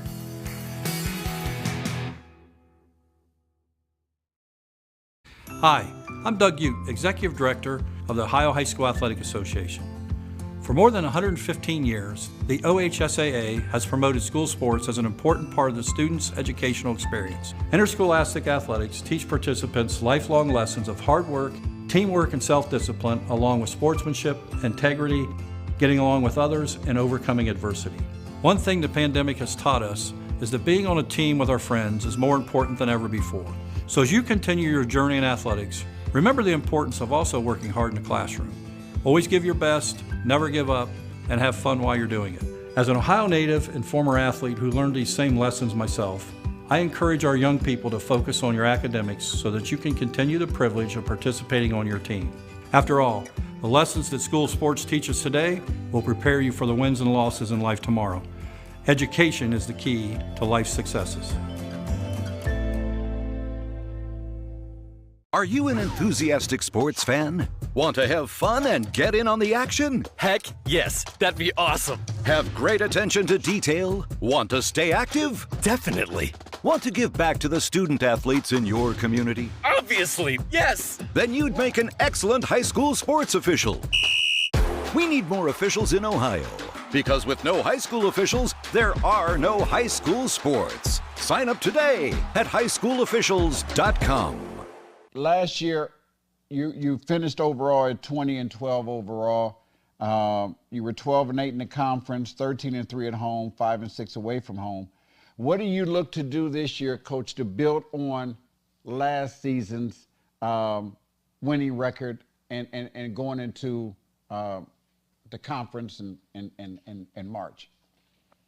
No, I appreciate it, George, and it's great to be on with you, man. I love, obviously, I love what you've done for the city of Columbus, and just in terms of the world of high school and college basketball. So it's good to spend a couple of moments with you here.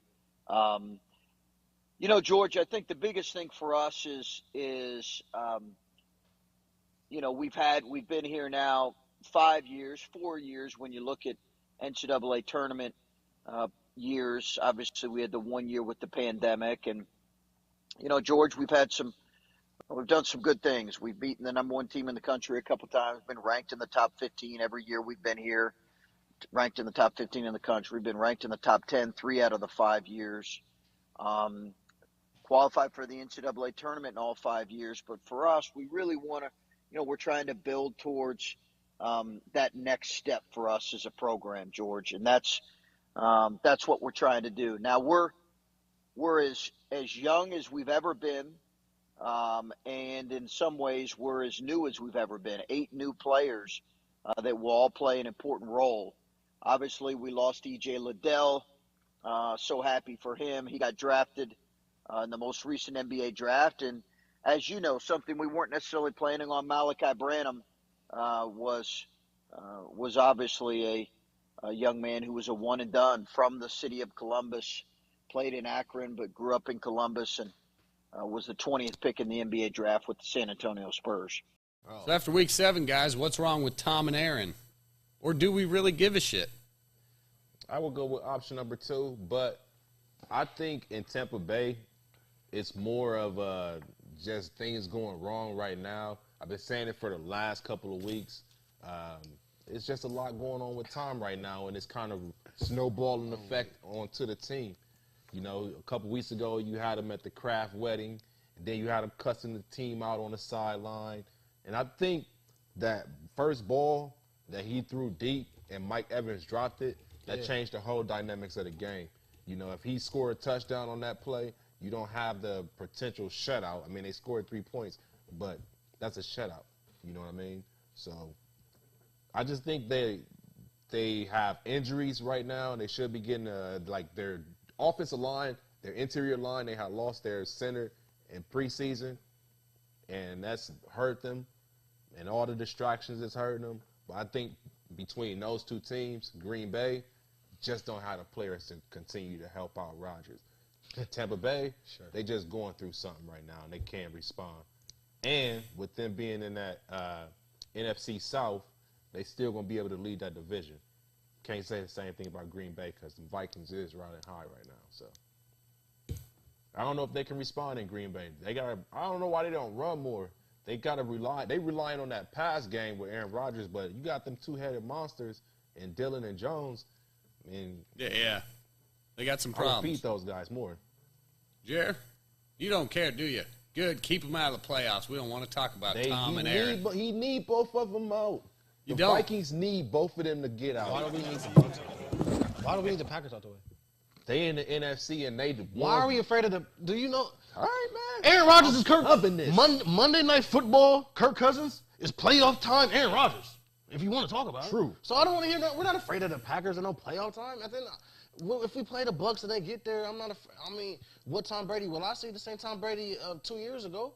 So he ain't locked in. But I'm definitely not afraid of Aaron Rodgers, who's James Harden, a.k.a. James St. Patrick. Y'all gonna see Green Bay again. Yeah, that's the thing. Yeah, by the time we play him again, we already gonna have the division locked and sold up. He might not even get our starters the next time we see him. Like, that's what I'm thinking. They're not going to make the playoffs. But to answer your question, Tom Brady's going to galvanize his team once he be able to get locked in. The defense has fallen apart, though, and Antoine Winfield did just get hurt. Like Shaq Barrett, Darren White, Levante David, we need these. Can these guys show up? Maybe they do miss JPP because he's turned right now in Baltimore. I don't know who else they got on the edge. Y'all haven't even mentioned the Carolina Panthers.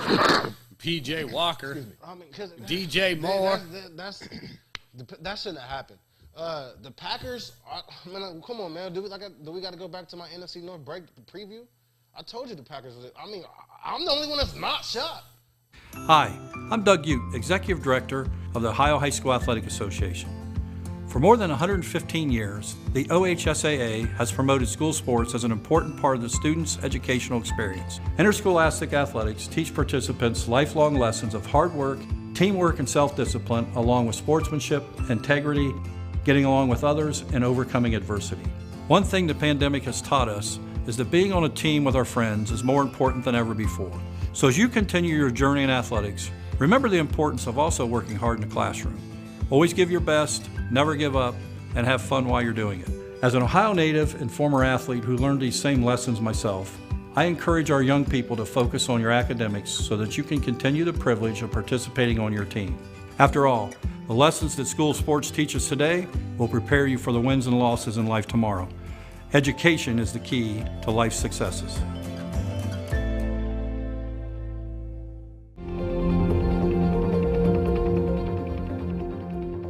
Sports are about more than just wins and losses. Sports establish life lessons that stay with athletes long after they finish competing, whether on the field, court, at a meet or match, or in a pool. And who do we rely on to help build and foster that foundation? Coaches, ones that teach and inspire. Less than 1/3 of our country's 6 million coaches have been trained in youth development practices. So please, join live sports at The Ohio State University and the Ohio High School Athletic Association as we partner with the Susan Crown Exchange on its Million Coaches Challenge. Let's support coaches as they help athletes work together, celebrate success. Manage setbacks, handle stress, deal with adversity, and get the tools they need to succeed in life. Simply put, coaches need strategies to support their athletes' mental health and well-being. Together, let's learn how to coach beyond the mat, coach beyond the diamond, coach beyond the track, coach beyond the pitch, coach beyond the field, coach beyond the tee, coach beyond the court. The impact a coach can have in the development of a young person cannot be measured. Inside and outside of competition.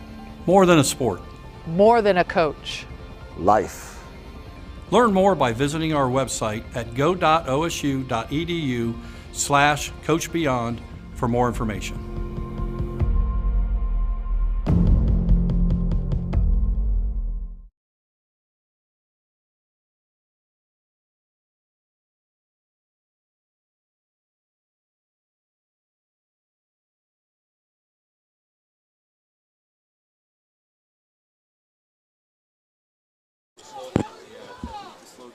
Welcome back in, folks. A couple of quick highlights here to recap the first half. That first touchdown from Bishop Hartley put him on the board early in that first quarter. I think that was about a 5-minute drive, 6-minute drive. No pass plays, all run plays. We're going to see what Coach Birchfield has got him cooked up for the second half. They're sitting on a nice lead, Randall, 27-7. And my favorite part, actually, for those folks that aren't in the stands, just off to the right of the press box, we got some smoke and some haze rolling in, and it's the smoke and haze from the neighborhood's fire pit. There's about 20 people sitting in this guy's backyard, all huddled up around the campfire. Great view of the football field. Man, they've got it set over there. Yeah, this is the true experience. You've got a crescent moon hanging right over top of the scoreboard. You got the smokestack going on with the nice smell of fall.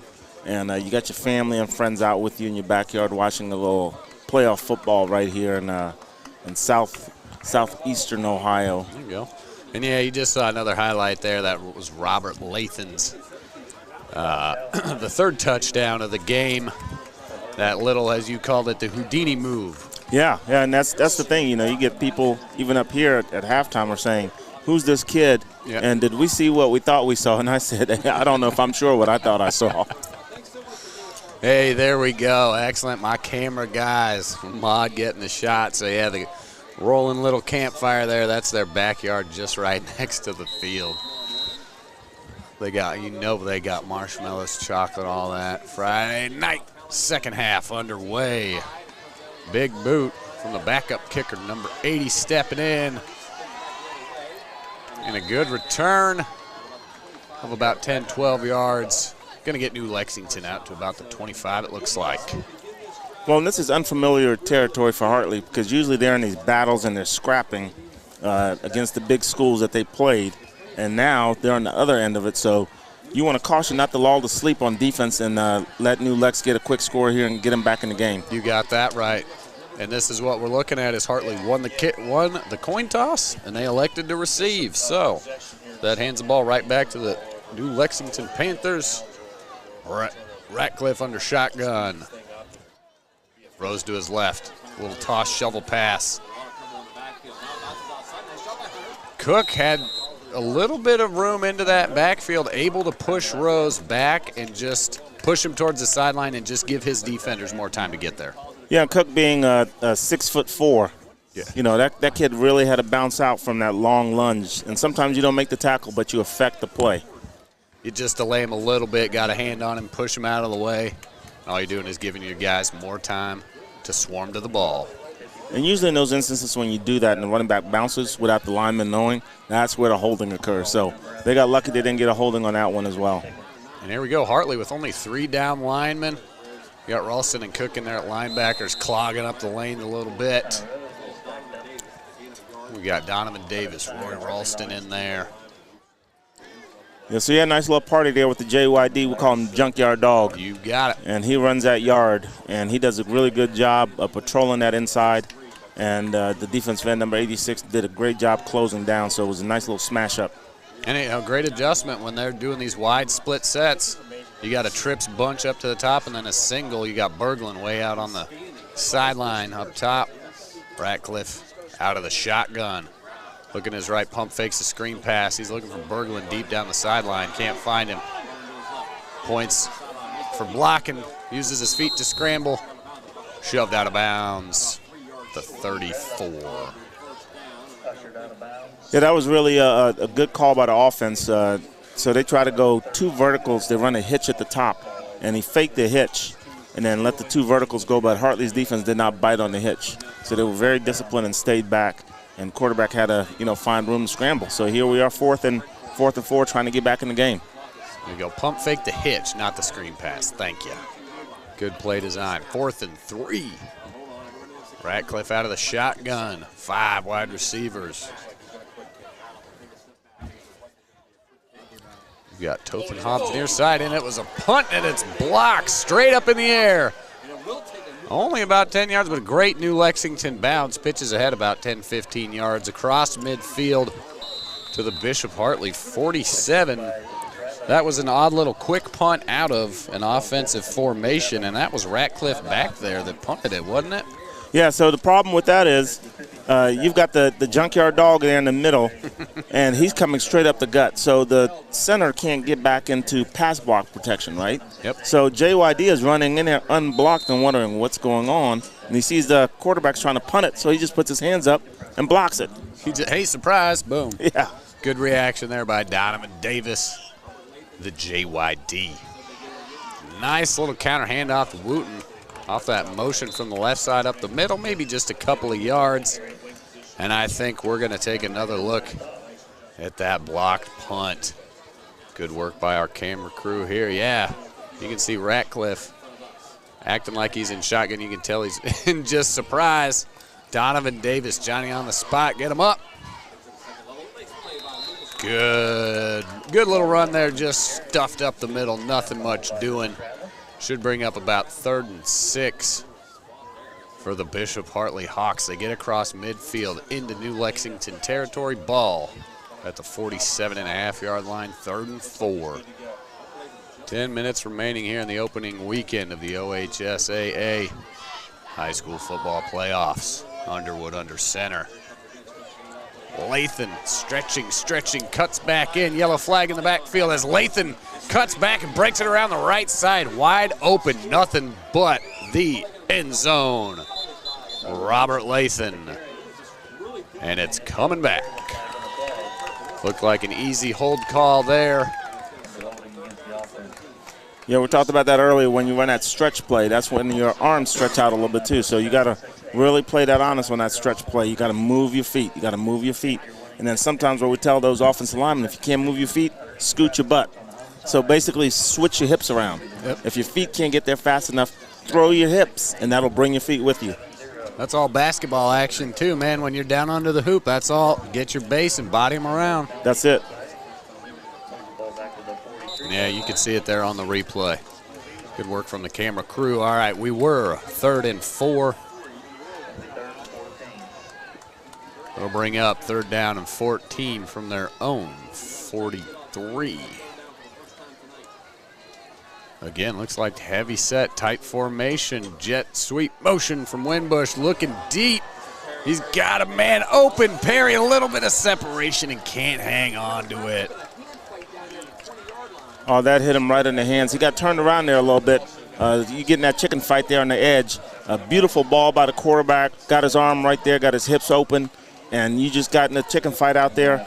But that is what you want. So that gave the quarterback lots of confidence because he got his feet set, got his hips set, released a nice ball, and they'll see that on film. And that just keeps building confidence because that's what you want. You got to stretch them out.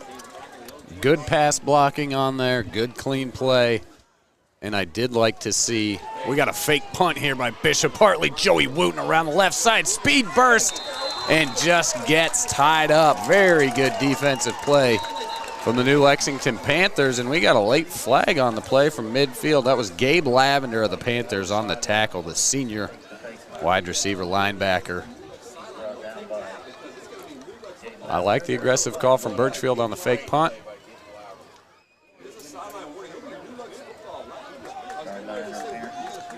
So once again, you're creating a different wrinkle because all you're doing is now you're creating all of these film watching things. It's one more thing for the defense next week to have to scheme for if Hartley makes it out of here alive. So you got a fake punt ran by Wooten, but also what it does is it gives Hartley some film to say, hey, we can clean this up a little bit more. And Wooten almost sprung it there for a first down. He was awfully close. And that's a pretty bold call from, just your side of midfield. You get, what, 4th and 14? Yeah, 4th and 14.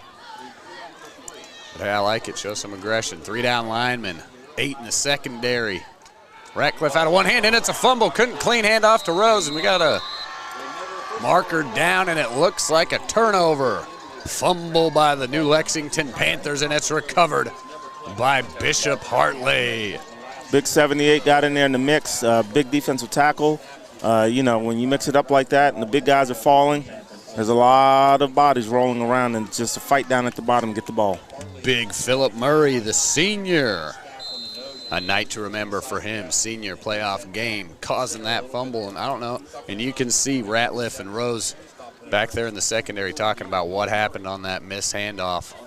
But they got to focus up and play defense. Here we go again. Winbush around the end. Ratcliffe saw that one coming. Playing like he's angry. Luke Ratcliffe breaks into the backfield. Tackle for a loss on the play. Big loss of about 6-7 yards on the play. And there are about 3 different little counters that you could run off of that one play. So, I'm really interested to see if Hartley ever pulls out the bootleg with that, right? So you fake the sweep, run the bootleg, because that safety is coming so hard downhill. So you got to freeze him. So that's something Hartley will put in their back pocket for when they need it. Like you said, we got it on tape. Go to the tape. Underwood shotgun. Lathan, little lazy doodle, delayed handoff up the gut, and he takes the contact and uses it to elevate him forward. Robert Lathan, a big run and a pickup of about 19 yards. That'll be a Bishop Hartley first down. Yeah, that was a nice little delayed draw. That hasn't come out of Hartley's playbook yet. So nice little delayed draw. and then running through and powering through some of those tackles. And that's the stuff that you work on. How do we run through these tackling dummies? But here you have live human beings, 200-pound guys coming at you. Yeah, Robert Lathan hit him hard, or got hit hard by Hunter Rose, excuse me. Underwood handoff quick to Rory Ralston. Lot of green turf in front of him. Tackled down around the 20-yard line. That's going to be a pickup about 15. And Rory's getting close. He's getting close to that magic, right? So you got to hit the hash, numbers, sideline. Once you get to that numbers and you get to that sideline, it's touchdown. It's go time. Gotcha. So he's getting close. He's seeing those numbers, and he's like, okay, I got to go. So we'll see if he end up breaking one here soon. Those quick little handoffs, he just turns around, and before you know it, Ralston's 5 yards downfield. Nice little cutback counter here. That Wooten, I think. Yeah, that's Wooten in there, and I think that's Big Ben Birchfield, number 70 in there. Put somebody on their back with a nice little pancake. Yep, coach's kid, Big Ben Birchfield. You got it right, number 70. They call him Big Ben the pancake maker. That's what you want from an offensive lineman. Absolutely.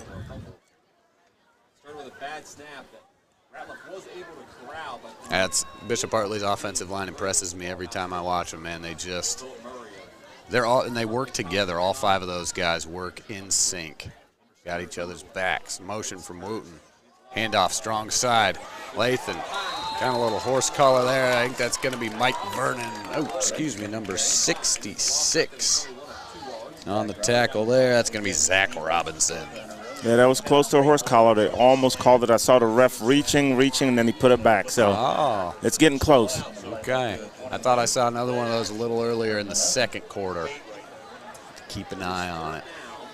Yeah, and I like giving a shout-out to these offensive linemen because, those are big, ugly guys in there, and the only people that really love them is their mamas, and their moms are watching, so we want to give a big shout-out to those offensive linemen on the inside. Robert Lathan, I think, loves those linemen, man. Absolutely. They've been giving him a lot of room to run. Fakes the handoff right over the middle. Big Denham Cook across the hash. And that is the wrinkle I've been waiting for.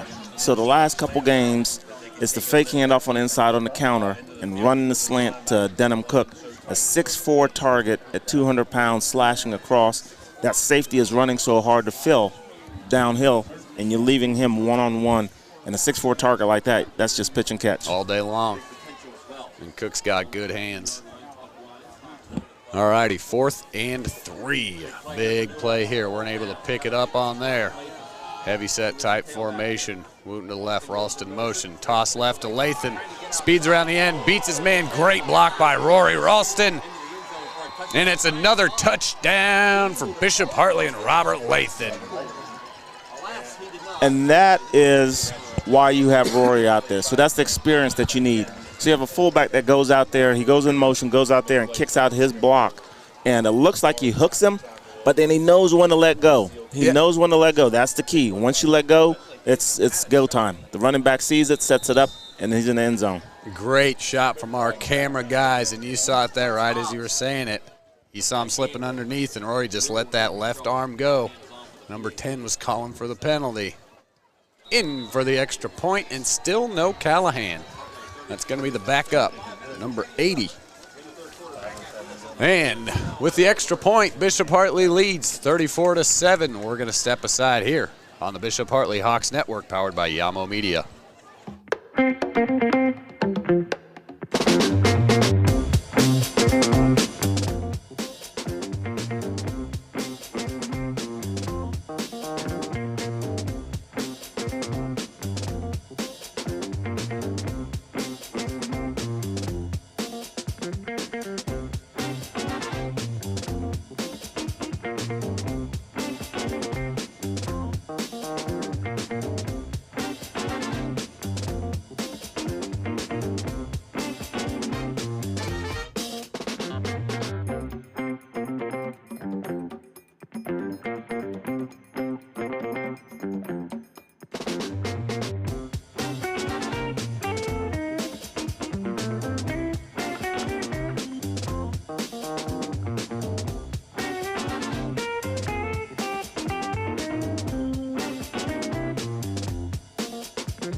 Welcome back to the action. Quick whistle. Bishop Hartley with the boot. Deep to the right side, Braglin. On the return, that sneaky, lanky speed with some room in the middle, gets up to about the 40. He's got those long, quick strides. Oh, man, he has a great stride running, doesn't he? This game is being produced by Yamo Media. Yamo Media specialized in live production, content creation, and podcast producing. If you have an idea for a podcast and would like to take it to the next level, or have an event you need streamed for the world to see, visit yamomedia.com. Also, check out their original shows. That's Debatable, hosted by me, Ryan Dietrich, is live Tuesday nights at 8 p.m. You can also follow Yamo Media on Twitter and Instagram to learn more about all of our upcoming programs. And back to the action. Shotgun, pitch right. Hunter Rose with the halfback toss, just a little short. Good play design there from Kevin Board, and they're calling that a catch. Let's go to the replay, folks. You can see Rose right there. As he's falling away, lobs it up a little wobbly, and that clearly hit the ground to me. And they got the play off. Doesn't matter. It's good. Quick screen pass to Braglin. Up to about the 30. Shoves a guy aside. Pushed out of bounds at about the 31-yard line. Way for New Lexington. Take advantage. Quick offense. Hurry up. Whatever. They call it good. Get set and run it. Yeah, if Birch had a red flag, he would have thrown it because that thing skipped right in front of his feet. Yep. And he's yelling at the official telling him it skipped. That's the call. It's all good. That's way behind us. Hunter Rose. Doing a tough hit there on Hunter Rose. Looks like he took a shot to the hip. We're going to have a flag on the play. And I think we're looking at be a block in the back. Let's cut to the white hat and see what we've got.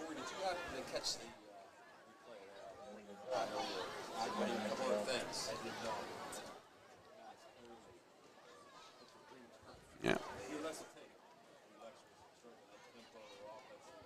Yeah, here's that catch again, or no catch. A replay. Oh, right off the orange stripe, bounced up. And let's see, blocking the back on the offense. It's a possibility. Yep, blocking the back on the offense. Okay. I'll tell you, on that bounce on the ground, even Stevie Wonder could have seen that one. I mean, that was so obvious. These refs got to get it together. He at least could have heard it bounce, right? Yeah, absolutely. Ratliff, shotgun, Rose, handoff up the middle. The speedster got a little bit of room, puts his head down, and bowls across the 23-yard line. Running hard is the star, Hunter Rose from New Lexington. Yeah, and they're taking advantage of Hartley's pass rush, so they're running right through the pass rush lanes. And Hartley's, pinning their ears back, trying to get to the quarterback, and they're just sneaking a little running back underneath. Yep. It's a good play call. Yeah, very good play call here from Kevin Board in his 4th year here with the New Lexington Panthers. And the big guy gets into the backfield and shuts it down. Yeah, that one snuffed out by the Rottweiler. He said, hey, you're not going to run it on my side. He's in the backfield as he was getting the handoff, and that's Isaac Azadu, the star from Bishop Hartley, the interior lineman. I love this fog hanging in here real thick. It's real good stuff, isn't it? Feels like Halloween, man. Hey, this is it right here, Halloween weekend. Panthers in shotgun. Ratliff and Hunter look to the sideline. Get the call. 2nd and 11. Quick fire left. Ooh, right out of the hands of Isaac Dick. Incomplete pass. He turned upfield before he caught it. That's going to bring up a 3rd and 11 from the 25. Got about 3:09 left here in the third. Yeah, and it's definitely 2-down territory. So, Hartley's, you got to keep them in front of them and watch out for that quarterback scramble like that. It was a great look from our sideline camera down there. I think we got Jason on the camera coming right at him. That was a great look. Just a little bit behind Dick. 3rd and 11. There again, Ratliff steps back. Slings it again, little crosser route. Caught by Braglin, excuse me. Should be Let's see. That was a gain of about 7. That'll bring up 4th and 3 from the 17. Big 4th down for New Lex right here. 2:40 to go. Ratliff scrambles to his right. Can't find anybody going. Murphy in his face. He's got to let it go. Guy wide open in the end zone. And it's intercepted. Number 2. Fidelis Emoja. High points it. Read the scramble. And Bishop Hartley comes away with another big interception. And you'll see it right here. Ratliff rolling to his right. Anthony Murphy, the big guy, getting up in his grill. Causes the panic release. Emoja, great way to regain his balance. Jumps up right in front of Toth for the interception. Big celebration there. And that's a great shark move right there because you kind of bait the quarterback to think that that guy's open back there, right? And so you just kind of play it because you know it's coming. So you just play it, and he lost his balance but regained it. That shows you athleticism that kid has to high point the ball.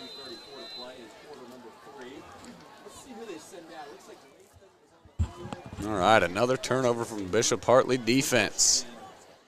All right, Underwood, Ralston, Latham, Winbush. Jet sweep, hands off to Winbush, and he's about to get loose. Tied up in the secondary.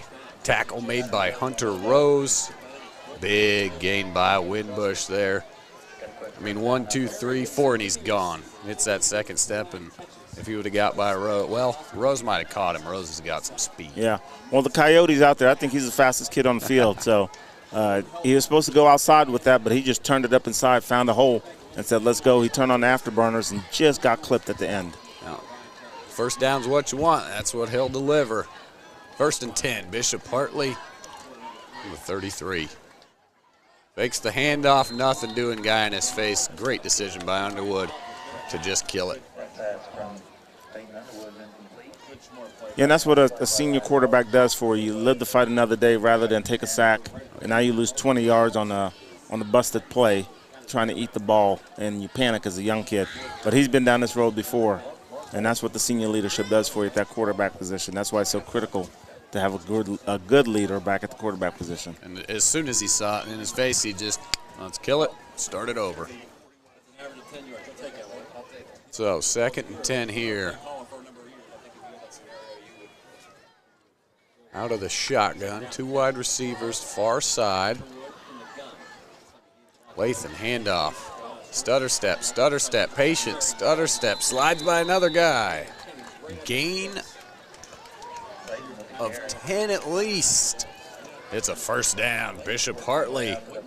So for the young running backs out there, if you're watching this, look at the skip steps that the guy does and the cuts that he does, holding the ball, pressing it nice and tight as he's doing. He's not waving the ball out. Head downfield looking for the next set of blocks. And the kid's a freshman. You act like, this kid might be a senior, has done this before. Okay, and here we are at it again. Robert Latham, another big 10 yards. Kind of dancing around like Le'Veon Bell reminds me of. Le'Veon did a lot of that skip step behind that line. Absolutely. And then it just explodes through it. Hey, another Central Ohio product, right? Absolutely. I just learned that today. Oh, that Le'Veon's from Grove City? Yeah, I didn't know that. Groveport. Yeah. All the talent around here still amazes me, man. It's just the level of athletes at this high school level is just, it's impressive. We've got a full display right in front of us here. Oh, yeah. So when you think about the Central Ohio region, Columbus has over a million people living in the region. It's bigger than Columbus is bigger than the city of San Francisco. So it's one of the largest cities in the country. So there's going to be a lot of athletes around here. Ton of talent. Looks like Ralston doing what he likes to do. Rumbling up the middle. Chewing up the clock is what Coach Birchfield is doing, sticking to his game plan. We're just going to run the ball. We're in no hurry. A couple of different formations, but they're running a lot out of just heavy set and motion left to right. Yeah, they're creating a lot of window dressing, trying to set it up for next week. Yeah. So I'm trying to see what formations they're going to come out with next week. And Layton just got pulled down on that one. And they're giving him the business down there in the bottom a little bit. You know they were. That's one of the few chances they've had him back down there. That's right. And there goes the flag.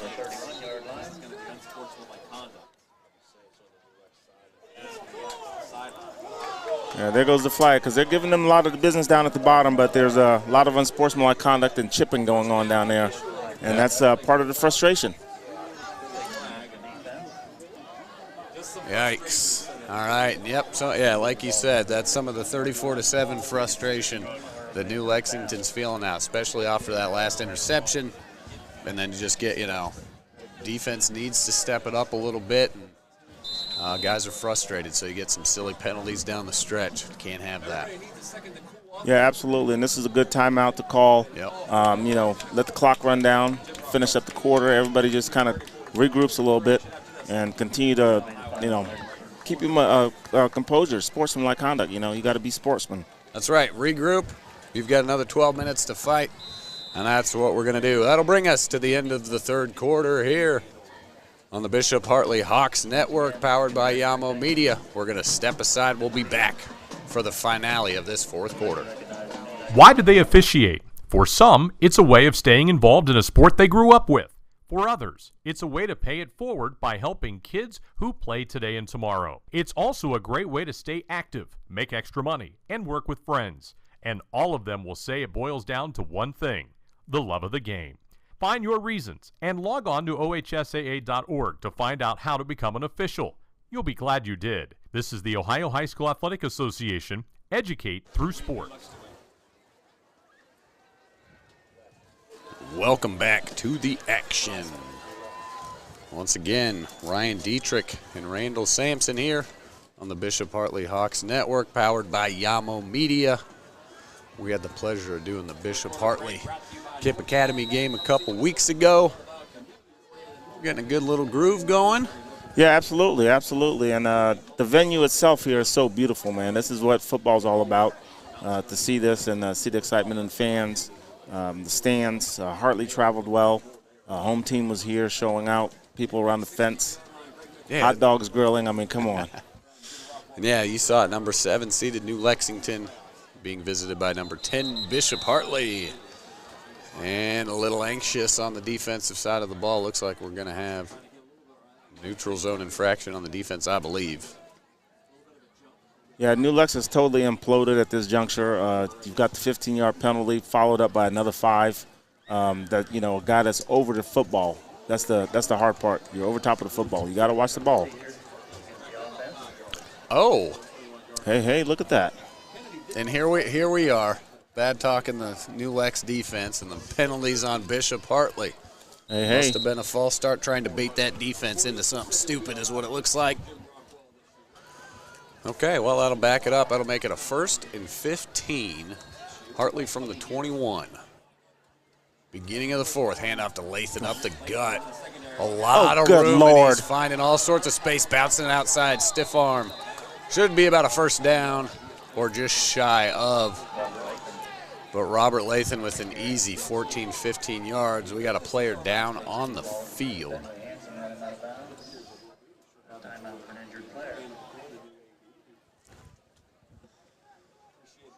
All right, so with 11:50 remaining here in the first, and we got a player down for New Lexington Panthers. So teams have went to the sidelines. We're going to take another look at Robert Lathan here. Oh, just setting up these blocks. I mean, you can't get any better than this. And, yeah, the kids are out there blocking, doing a great job. I see Denham downfield blocking, which is awesome, having wide receivers block.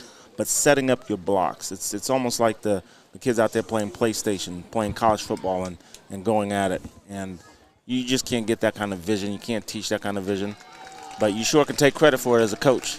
You can say, oh, yeah, I taught him everything he knows. That's the easy part to do on Birchfield. Yes, sir. Well, I mean, there's no question these guys are a well-coached team. And it's all the simple fundamental things we've been talking about is, the offensive line working together as a unit. These guys getting downfield and holding their blocks, but not committing those holds, which can so easily happen when you're blocking 10 yards downfield. That's right. They're a well-coached team, well put together, so all we got to do, close out the next 11:50 And we'll be on our way the next round. All right, 1st and 6, Underwood under center. Joey Wooten end around up the middle, falls backwards, and it's a touchdown. Joey Wooten, Bishop Hartley on the board for 6 more. Well, that's the Joey Wooten that we know. So the kid's a big kid, 6'1", getting on to 200 pounds, and he just powers his way in. And the minute he senses that end zone is there, he's going to drag whoever he can with him and then power squat him back into the end zone. Yep. Yeah, 3 guys just falls back into him. And Joey was injured there for a little bit, so it's good to see that he's come back off of his injuries. That he's, nobody's ever 100% when you come back off injuries, but he's playing at 100%. So that's really great to see. He's contributing, that's for sure. In for the extra point. Up, and it's good. Oh, there we go. We got a big fight in the middle of the field, and we're breaking it up. That's good stuff. The officials are trying to pull the New Lex kid off, and he keeps going. And the Hartley kids are on the sideline away from it, but the New Lex kid was just going. Number 66. There's no need for. Then he removes his helmet, and he's running towards the Hartley sideline. I don't know what's going on here. Oh, he's just leaving the field. I've never seen this before. The kid takes off his own helmet and just leaves. Huh. I've never seen this before. What in the world? Well, yeah, here's a cut to the replay. After the extra point, just some pushing and shoving. And it's 66 and, 78. Donovan. And he's backing away. The Hartley kid's backing away. Yeah. And even his own players are jumping on him, trying to hold him back. And the Hartley kids are putting their hands up, standing still, wondering what's going on. The officials are in shock because the kid takes off his helmet and he hits the showers. I've never seen anything like this. All my years of football, 25 years of being actively engaged in football, I've never seen anything like this. Yeah, that's you don't even see this in Powder Puff. Antonio Brown used to do it, but no. I think Antonio Brown might take notes on this one. Man, that's a feat. There's not enough laundry out on that field, and I think it's and there's 4 flags. Yeah, they all threw one. Well, they don't have to eject him. He ejected himself. Right. But he is ejected, so. Yeah, this is not what you want to see from a young man losing his temper like that, just losing his cool. And I know his parents don't want to see that. It's not a great representation for the school. And I know that the New Lex athletic department has been nothing but first class for everybody around here. So I think it's just the heat of the battle where people get a little anxious. And this is the thing that Hartley does. They can dismantle a team emotionally, physically, to the point where they say uncle, and they just walk off the field. Got it. Well, lessons to learn. Young men, high schooler, a lot of emotion, 17, 18 years old. We've all been there, lose your temper, but it is what it is. Like he said, I haven't seen that before on the field, so hopefully he calms down. And it just looked like some simple pushing and shoving after. Yeah. I got a little out of hand, so. Well, situations like this, you hope that the athletic department has specific protocols set up for kids. I don't want to speculate on mental health stuff or whatever it is. But the fact that the kid just walked off the field, stormed off, left his team behind, that's not a part of a team player. So somebody needs to go to the locker room to at least check on the kid, make sure he's okay. Yeah. And I'm sure New Lex has an athletic department that's going over there just to check on him, calm him down a little bit, and get his parents involved. And yeah, you bet. And the scary part was he was walking towards the Hartley sideline, and I'm like, oh, God, he's going after the Hartley kids and the coaches. That's what I thought at first. He walked out the gate. Yeah. All right, well, moving on. Bishop Hartley with a big lead here on a Friday night, 41-7, 11:36 to play. They forgot to add the penalty. And that's what, yep. All right, everybody's still in shock. Everybody's through trauma here. They can't figure out what they just saw. So we got to move. Yeah, got to assess the unsportsmanlike conduct. Move it up 15 yards, kicking off from the 45-yard line. Number 66. Yeah, that was big Zach Robinson, the senior, too. You don't want to go out like that on senior night. We'd called his name before. He'd been making some big plays. And like you said, it gets chippy down there in the trenches, under the piles. Who knows? And I think, if I'm not mistaken, I think he's the kid that it was his first year coming out to play. No, that was. Or was that a different kid? Yeah, that was number 69. 69. 69. Yeah, there it is. Mike Vernon, he's held his own down there. Well, Mike, you're doing a good job down there, buddy. Coming out your first year, trying to play some football. Say, his grandpa's in the stands too, so luckily Grandpa didn't have to watch his kid walk off. No. But anyway, 66, Zach Robinson, the senior offensive defensive lineman, has been ejected. He left the field himself, and we're back underway. After the short kickoff, the touchback, New Lexington field the ball. We'll have a penalty assessed here. It's getting sloppy here, folks. Yeah, I think the flag is for kicking out the back of the end zone, mate. No, it couldn't be that, could it? Right. No. All right, it's time to warm the buses up. I see the second teamers in there for Hartley.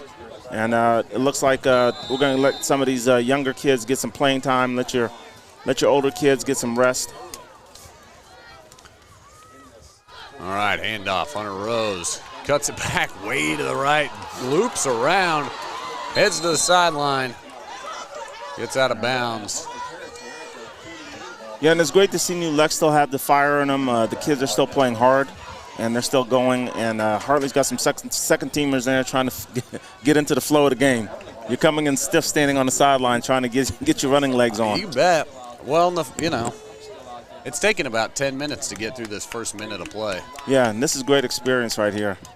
In the fourth quarter, and yeah, quick up-tempo offense, got to try and get some things in. Deep shot to Toth, in and out of his hands.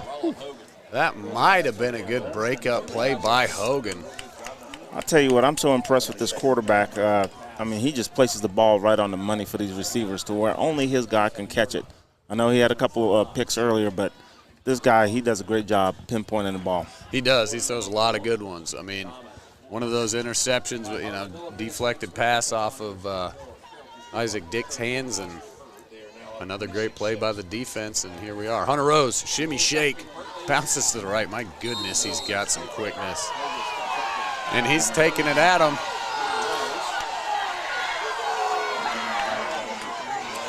Yep, we are chippy here, folks. Yeah, it's getting there, and it's a you know, the players are doing a good job maintaining their composure. It's the fans now that are getting into it, right? Yep. So the moms and dads kind of have their feelings hurt, so they're yelling about everything, and the kids are saying, hey, Mom, Dad, calm down. It's okay. We're just playing here. We're having fun. Well, we're angry, and yeah, Hunter Rose wants to hit some people, so he's going to put his head down and take the contact. Big sling from Ratcliffe as he moves to his left. What a pass. And great catch there by Tatum Toth. And another late flag here. Yeah, number 52 came flying in, trying to clean up the pile. And, you know, it's hard for offensive linemen because you don't hear the whistle. So there's no whistle and you keep playing. Yep. But you can't cheap shot somebody and try to, they call that, you know, picking off the pile, picking the cherry off the pile. Yep. So you see people standing around the pile and you try to take them out. I gotcha.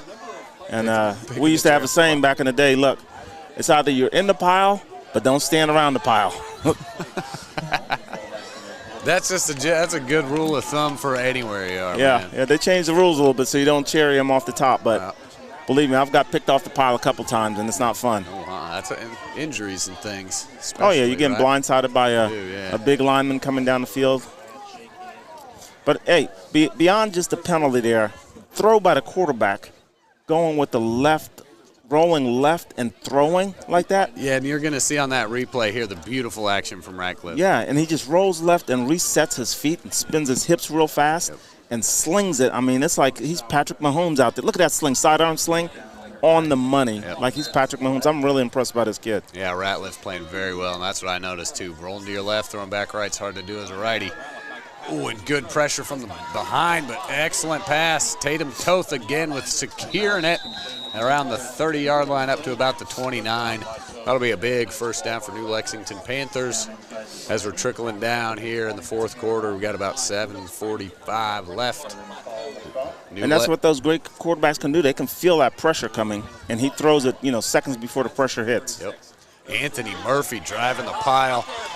Great pass there by Ratliff. Number 22, that's going to be Ryan Hobbs, senior to senior, the late connection for a New Lexington touchdown.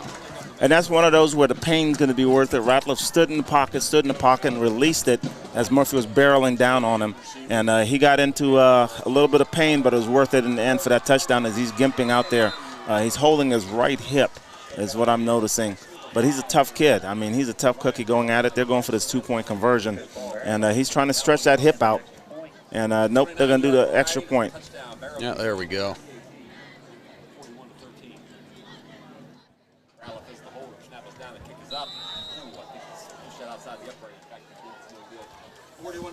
Kick is just a little wide, and here it is, a good look. Great ball by Ratliff. Great hang by Hobbs, man. That's just a good play by those boys. 41-13, Bishop Hartley leads New Lexington. We'll be back on the Bishop Hartley Hawks Network, powered by Yamo Media. A game without a crowd is just a scrimmage. A performance without an audience is just a rehearsal. Without your presence, high school sports and the performing arts aren't possible. Ensure that these essential extracurricular activities continue to enrich the lives of students in Ohio. Purchase a ticket to your local high school's game or performance. This message presented by the OHSAA.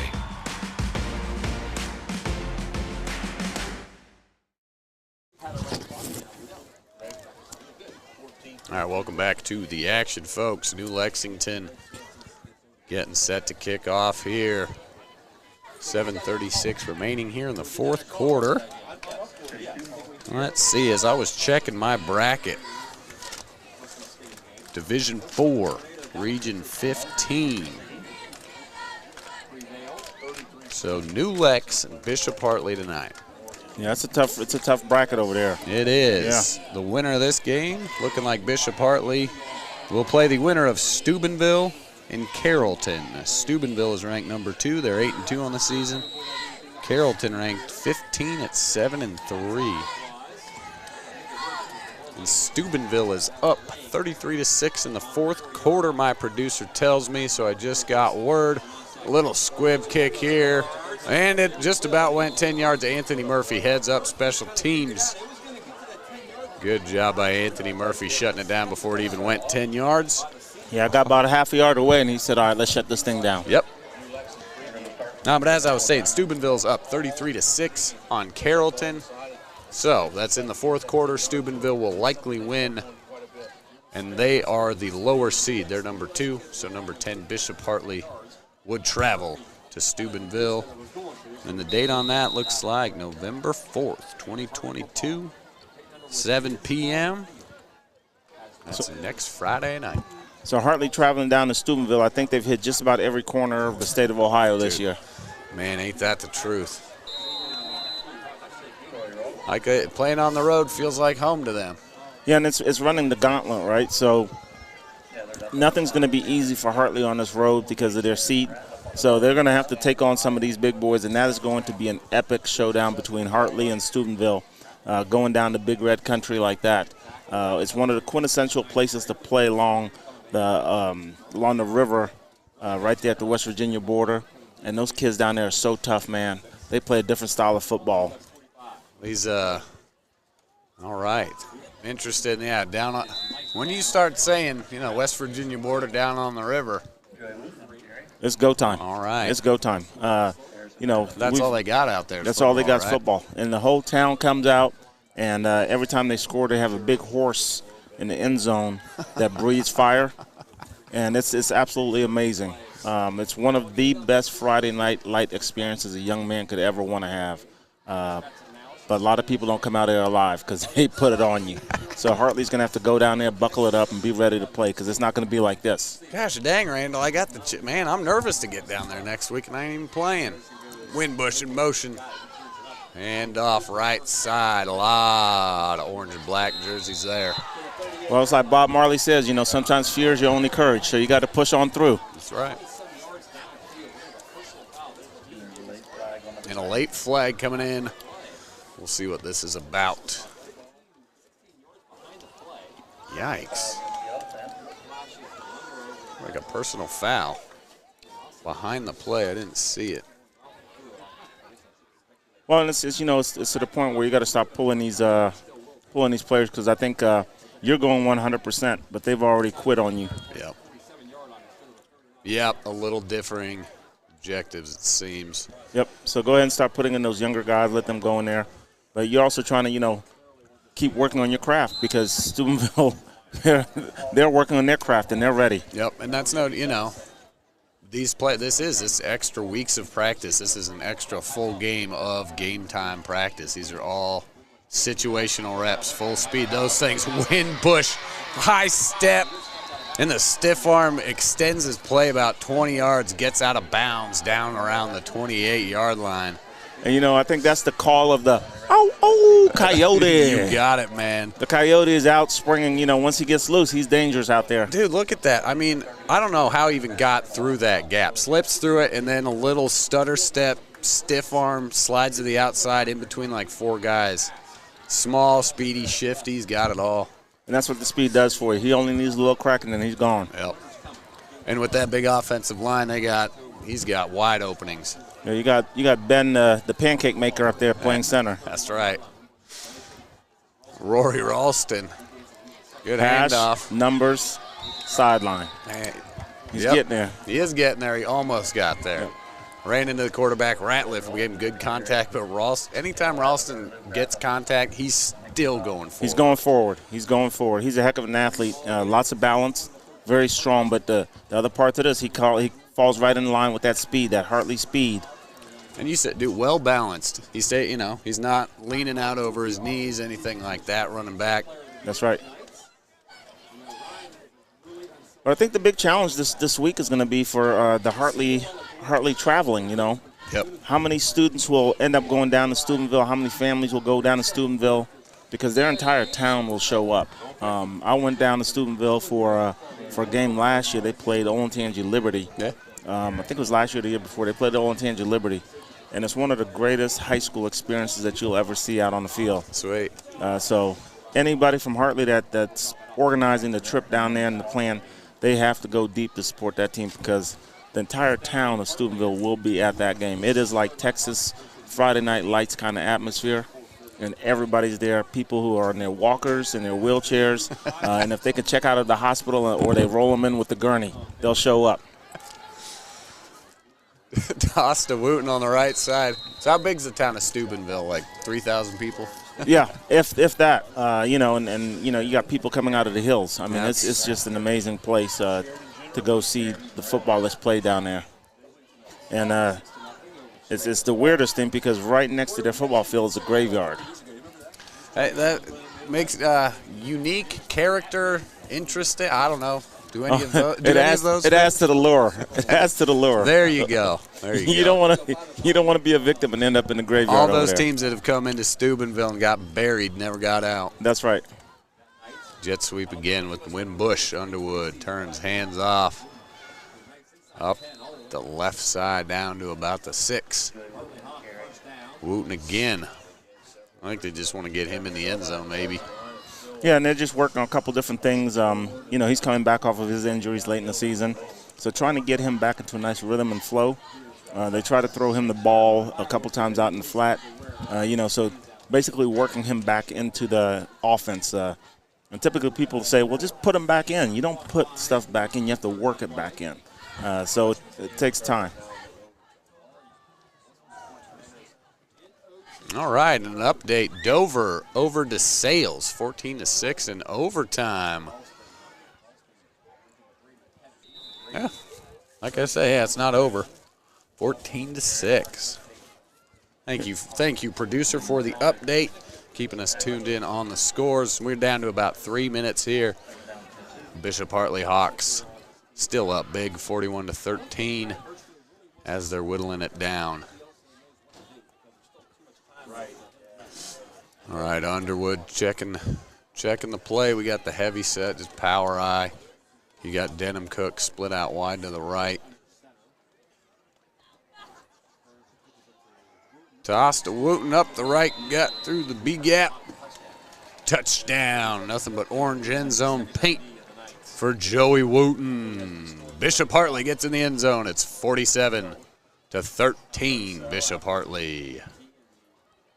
Yeah, and this is the part of the game where you want to continue to work on your offense, and you're hoping that the defense has a little bit of gusto out there. So you don't want to embarrass anybody. But I've been on the other side of these kind of battles to where they got to do what they got to do because they play just as well as we do. So yep. Yeah, they got things to work on. You're not trying to run up the score. Right. And I tell you what, back to the Steubenville thing, if you end up making it down to Steubenville and the Hartley folks end up making it down there, supposedly Steubenville has some of the best pizza on this side of the Mississippi. All right. And they make their pizzas totally different. Apparently their pizza's cold, and then they have a hot pepperoni, crispy pepperoni that goes on top of it, and they close the box and it just melts the cheese, and that's how it heats up. So apparently they say it's the best pizza ever. So for all the Hartley people who are going to travel down there, they got to get a taste of the Steubenville pizza down that way. Well, football aside, I'm going to have to go and try this because I'm very interested in this. I'm going to have to do some Googling when I get home. I've never heard of that. I love pizza, man. Excuse me. All right. Bishop Watterson. Let's see, I got on here. They've been 45-14. Let me pull back up. I can find them as we get back underway here. Yeah, Bishop Watterson over Hamilton Township. And next week, they play London, I believe my producer said. London and Chillicothe are going at it. 7-3 London and 7-3 Chillicothe. London wins that one.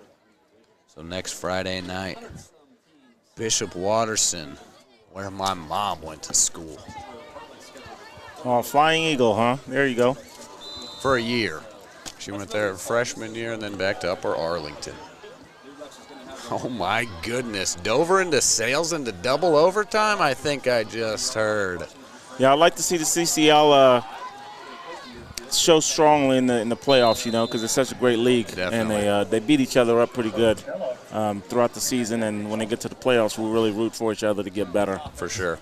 So as much as we have a grudge match against either the Sales, that school of Broad Street that never makes the playoffs, or Watterson, we always cheer for the CCL during the playoff time, and I'm sure that school on Broad Street cheers for Hartley because we make playoffs every year and they don't. So they get to sit at home and watch us. But, hey, I'm not biased against that school on Broad Street, being a Hartley guy myself. Yeah. It's not what it sounds like to me. And I'm the outsider, so I got no bias. And, see, it's a little different. Western Nebraska, we're in Class B6, so we only play B6 schools. And what I'm learning, the big chuck by Ratliff. Get there. Oh, and he caught it. Tatum Toth, and he wasn't even looking for Toth. I think he was looking for Braglin out left. Toth ran underneath and under the sideline. Check out. Let's go to the replay. My goodness, Ratliff mobile, and look at that plant. Moving to his left, just heaves it. What a Willie Mays say-hey catch by Tatum Toth. My goodness. It's almost like he was throwing a javelin, He just steps into it like he's throwing a javelin, just heaves it. That's what it was, a 50-yard bomb. What a pass break up there through the middle by the linebacker from Bishop Hartley. Excellent vision. Excellent hands there. Julian Graham, the junior, getting in on the action. Nice breakup. All right, just under a minute remaining here in this first round battle between New Lexington and Bishop Hartley. Luke Ratliff in the shotgun, kicks out to the right. Hunter Rose shakes by one guy, somehow spreads that tackle, goes backwards. Yes, there it is. Another one, another flag. Oh, no.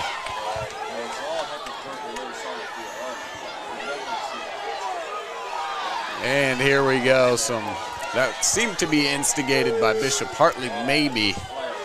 Just some unnecessary. Yeah. Hunter Rose is upset. The fans are upset. Well, there's 2 flags. The one was Fiend Dog, Pat Feeney's boy, ended up pushing the running back, and then the team came on the rush, and then Fiend Dog was getting up off the ground and got cheap shotted. That's the first flag that's down at the 15. The one at the 30 is another one, and now the ref just threw another flag on Hartley for chirping. And that's all they got to do is just shut up. Oh, he's kicking him out. Wow.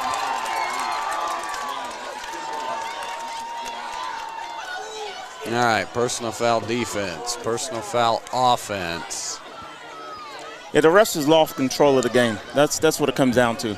The referees have absolutely lost control of the game. They're trying to get it back with the penalties, but they're letting the crowd get to their emotions. And they're just going to let it run out. Well, there you have it, folks. Indecision reigns supreme here in the last final minute of this opening game in the playoff weekend high school football. All right, folks, there it is. Yeah, number 24. He came in doing a little late shoving to instigate it. Nice little replay caught there. But all right, there's the handshake line. Well, this is the best part of the game right here. The parents can be upset as they want. They can yell. They can try to live through their kids. Right. But the kids are walking the line, and they're hugging each other, giving each other five. They're saying, good game. This is what being a good sportsman is all about. So I hope the parents out there that are watching from the sideline can learn from this. Yeah, and that's you mentioned that there was a lot of the parents on both sides getting into it, seeing things, so they react, and that just kind of causes the umpires to get a little bit into it too. And even the cheerleaders are going out there high-fiving and saying good game to the players. So that's what it's all about. You love to see young athletes being great sportsmen like this.